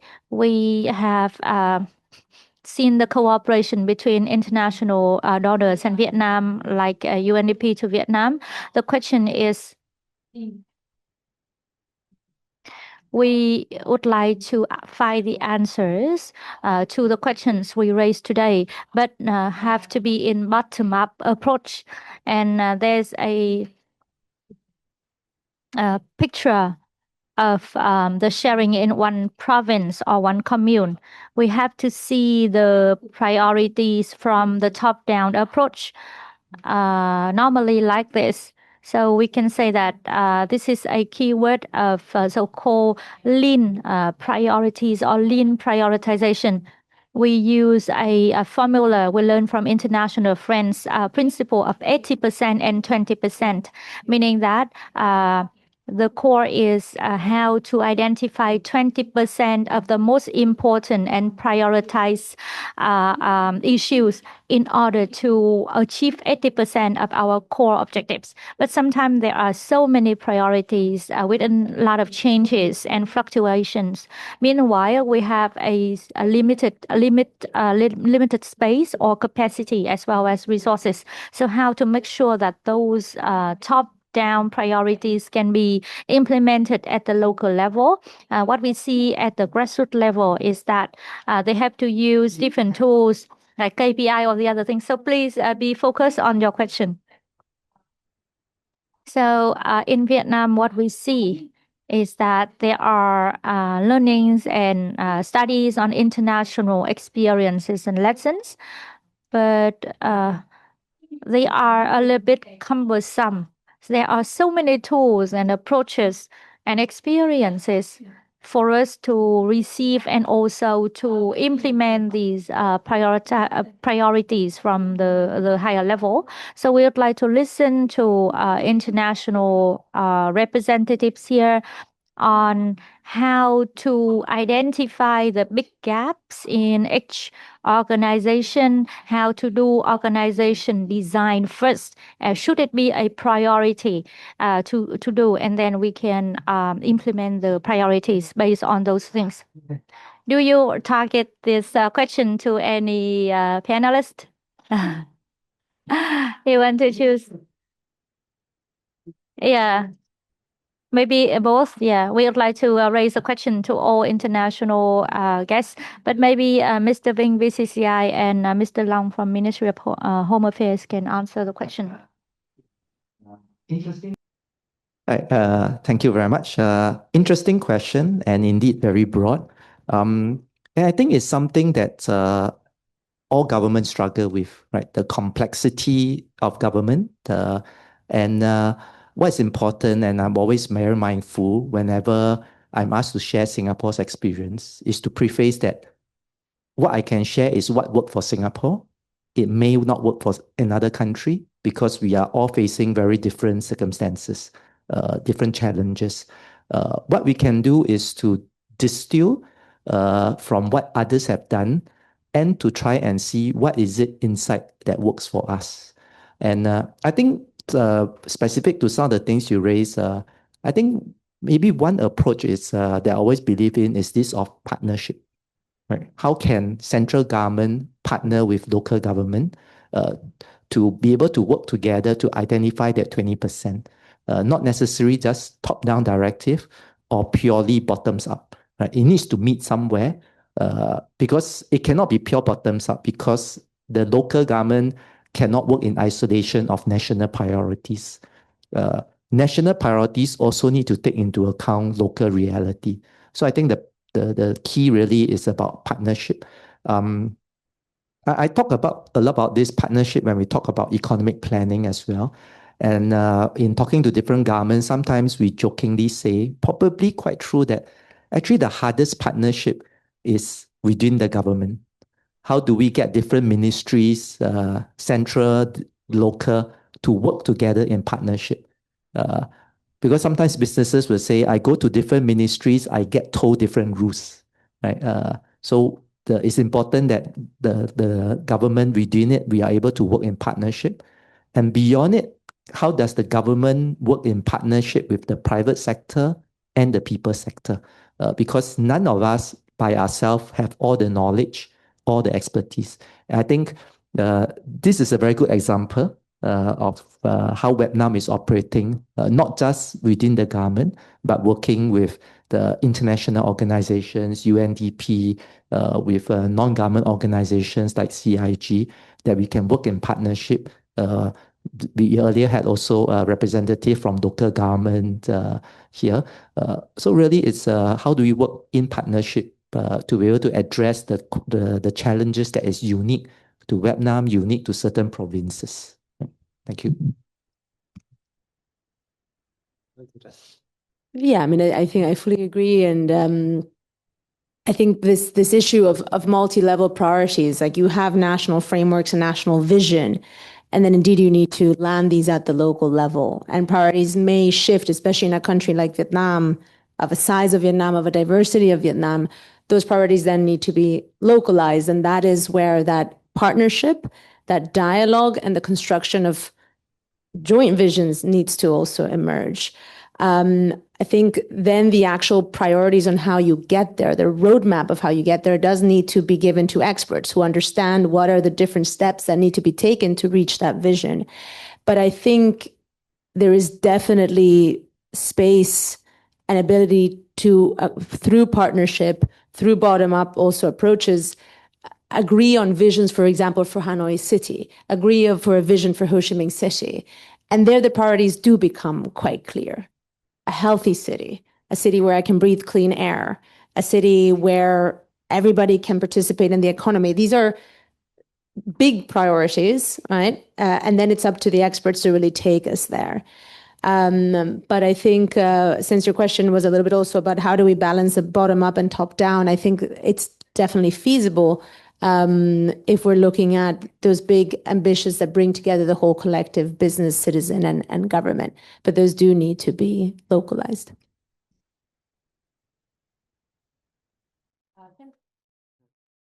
Thank you so much. The answers from our two international guests. And we see even some hands are raising. So over to you, please.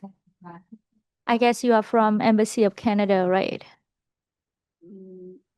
Okay, my question is actually for the Singapore speaker and also from the New Zealand speakers.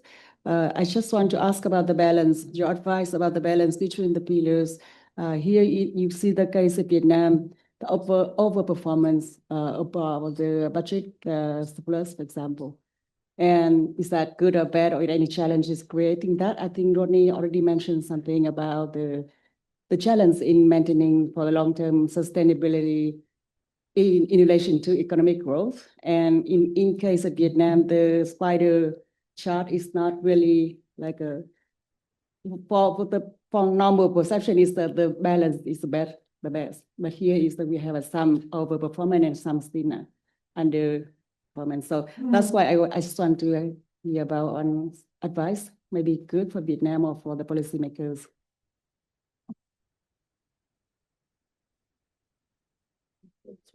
Maybe I elaborate because my concern actually relating to the budget surplus, for example, the income of government is from tax. And if the tax is like over collected, something is affecting the economic growth from different economic sectors. That's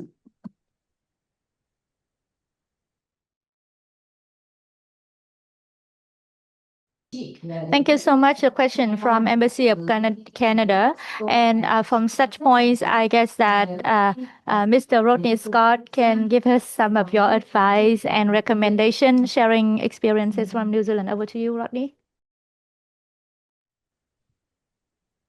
Thank you. So if I understand the question correctly, it's about is it possible to overperform in one area of the index? And is it a problem if that isn't consistent performance across all of the areas? And with the particular example of if you put too much effort into budget performance or into fiscal stewardship, is that a bad thing? I don't really know the answer to that. And it'd be interesting to hear from the Chandler Institute of Governance as well. But I do think that there are some examples we can point to around the world of countries that have been able to recognize a strength in a particular area and then leverage that strength to drag a lot of other things forward. So if we think about the example of Estonia, following the collapse of the Soviet Union in the 1990s, didn't really have a functioning government, had to build everything from scratch, and invested heavily in digital technology at a time when a lot of other countries weren't taking that step yet.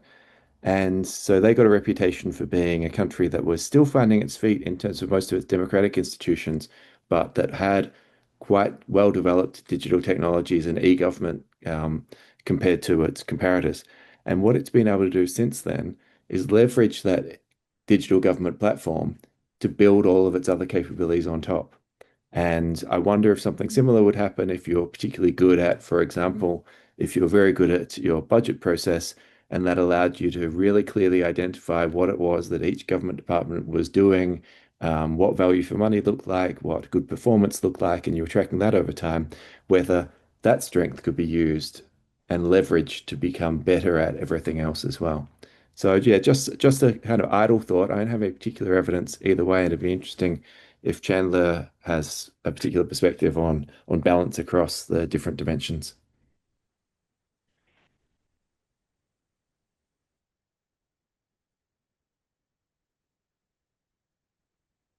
Okay, thank you. I think Rodney makes a good point. This word about balance.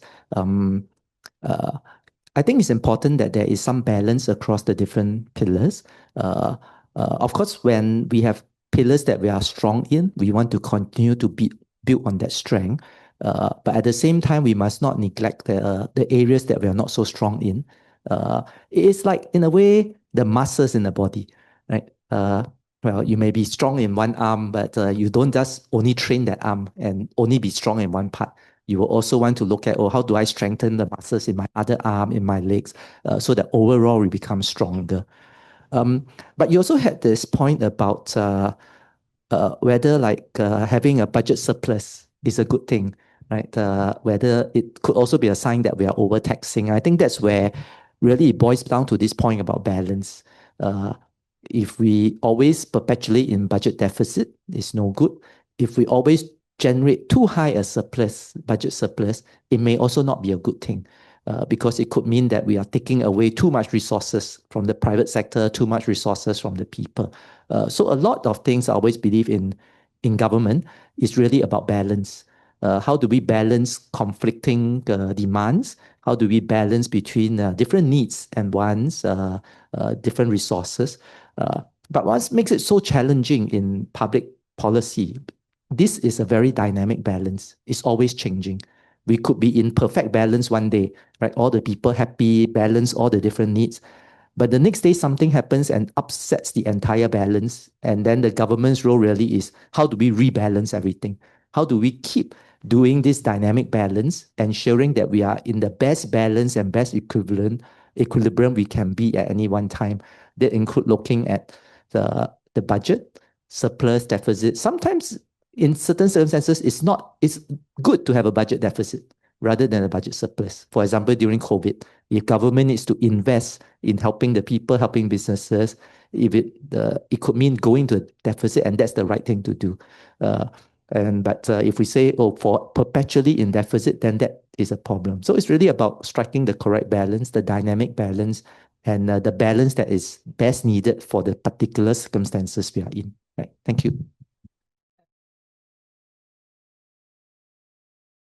Thank you for the sharing from New Zealand and Singapore. And I hope that you have your answers. So time is almost up. So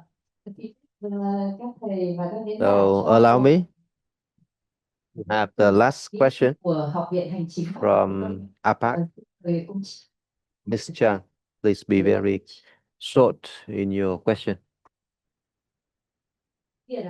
Let me speak in Vietnamese.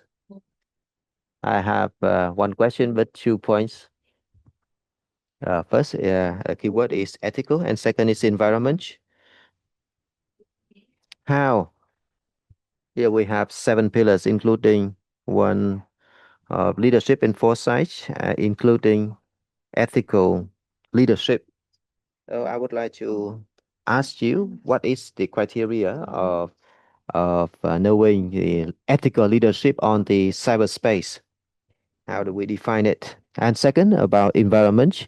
Now, sustainability based on 3 pillars: economy, society, and environment. Is there any way to solve the problem of environment when there is a problem of electronic waste? Is there any solution to solve this problem?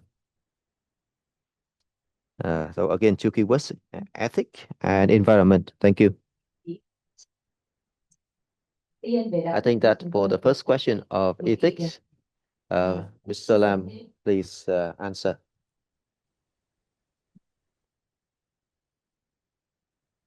I'm not sure I completely got your questions. But I say in general, ethics is important in terms of how we measure at the leadership. And if you look at the indicators that is under the leadership and foresight, it looks like things about corruption perception, global competitiveness, the transformation index, and sustainable government indicators and so on, which really tries and look at how government approaches the business of governance, and also whether it takes a longer term view to how we do things. And I think part of this longer term view, although it's not specifically written there, also pertains partly to ethics, but also how sustainable the government can be in terms of how government carries out its business, and also whether it is very short term versus long term. And part of the long term, which I think increasingly we do see the issue about the environment, climate change becoming more and more important, and also the issues about longer term issues like digital and even things like AI and the implications, both positive and negative implications. And these are important things that government do need to look at and plan for. So we tend to talk quite a bit about environment and climate change, but that's just one dimension. Increasingly, I think more governments are talking about the implication of things like AI, even implications of social media. There's been quite a lot of movement in recent years about whether we should ban social media for young children. And I think these are things that government do need to look at in the longer term. It may not show up immediately in the index, but I think over time, these are things that will show up in the outcome pillars as we measure perception of how people are, how satisfied they are with government and the different outcomes, even health outcome, mental wellness outcome. These are things that will come out over time. Right?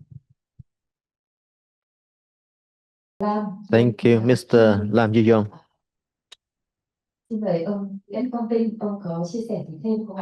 Mr. Vinh, you want to add anything? Please be very short. First, we all care for environments, the air that we breathe. The air quality recently has been very polluted. And coming back to your question, the government has got directions and also action plan requiring ministries and the business community and each individual to take action. It is one of the 17 SDG of the United Nations in the 2030 agenda that Vietnam has been a very active member. And that is for the environment. And in Vietnam, since 2008, 2004, the government issued the strategic direction for environment of Vietnam, focusing on environment protection. And after that, the green growth strategy, we are in the second phase of implementing Vietnam green growth strategy. And in this strategy, the government have stipulated clearly the responsibility of individuals and organizations to greenify industry and lifestyle to reduce carbon footprint towards a green and sustainable economy. And more recently, in the 13th resolution of the Party Congress, we had the contribution of Professor Nguyen from HCMA to include the word of circular economy. And circular economy is not only the present, but also the future of the Vietnam and also the world economy that create new values and new working models for the environment. And PCCI has implemented the green indicators at the province level and also the sustainable green indicators. And because time is limited, so just search for those keywords and you will find more information. And those are very important. And that is why Vietnam is making great progress, and we are ranking 48. Thank you, Mr. Nguyen Quang Vy, for your sharing in terms of environment. For sure that there are more questions, but because time is limited, once again, that shows the great interest of participants on the CGGI. And you have made a lot of questions. We have got a very good open discussion. And once again, on behalf of the organizers, I would like to thank the presenters, speakers, and panelists. Thank you, Mr. Rodney Scott, for joining with us online. Thank you, all panelists and participants. And now we have one more part to complete, that is the closing remark from Professor Ho. Thank you.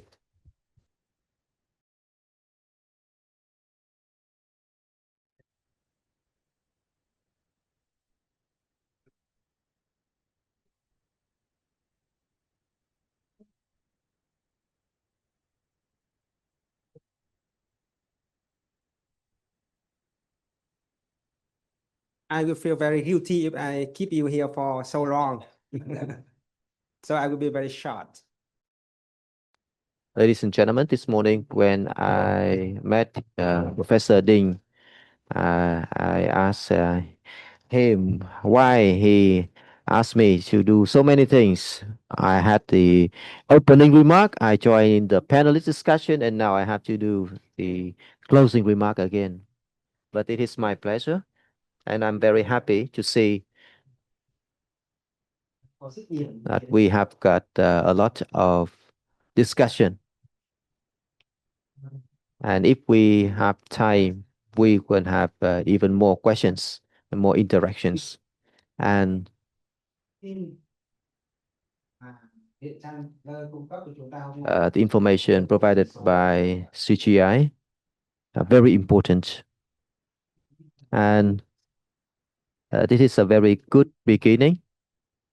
And I hope that HCMA and APAC will work together with CIG to have even more discussions like this. And here we have UNDP. We also would like to work with all of you so that we can design an indicator that is more customized for Vietnam. And I also request our colleagues from APAC to work together to further develop this idea. And once again, on behalf of the leaders of HCMA, I would like to thank you, CIG, international partners, and thank you, representatives from ministries, for spending time with us today. Thank you and wish you good health and wealth.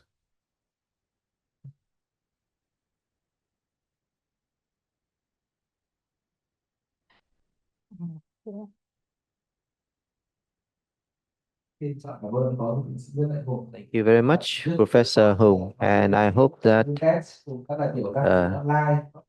you can turn your camera to have a virtual photo.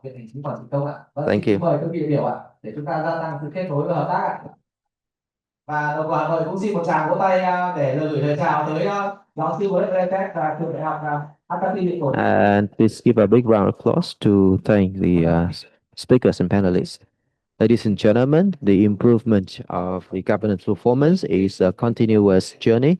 Each idea today is a building block for the development of the country and the region. Thank you very much for joining with us in the event today. Wish you good health and wealth and success for a modern administration of Vietnam and Asia. I would like to invite you to lunch to continue networking. Thank you. Lunch is at our restaurant.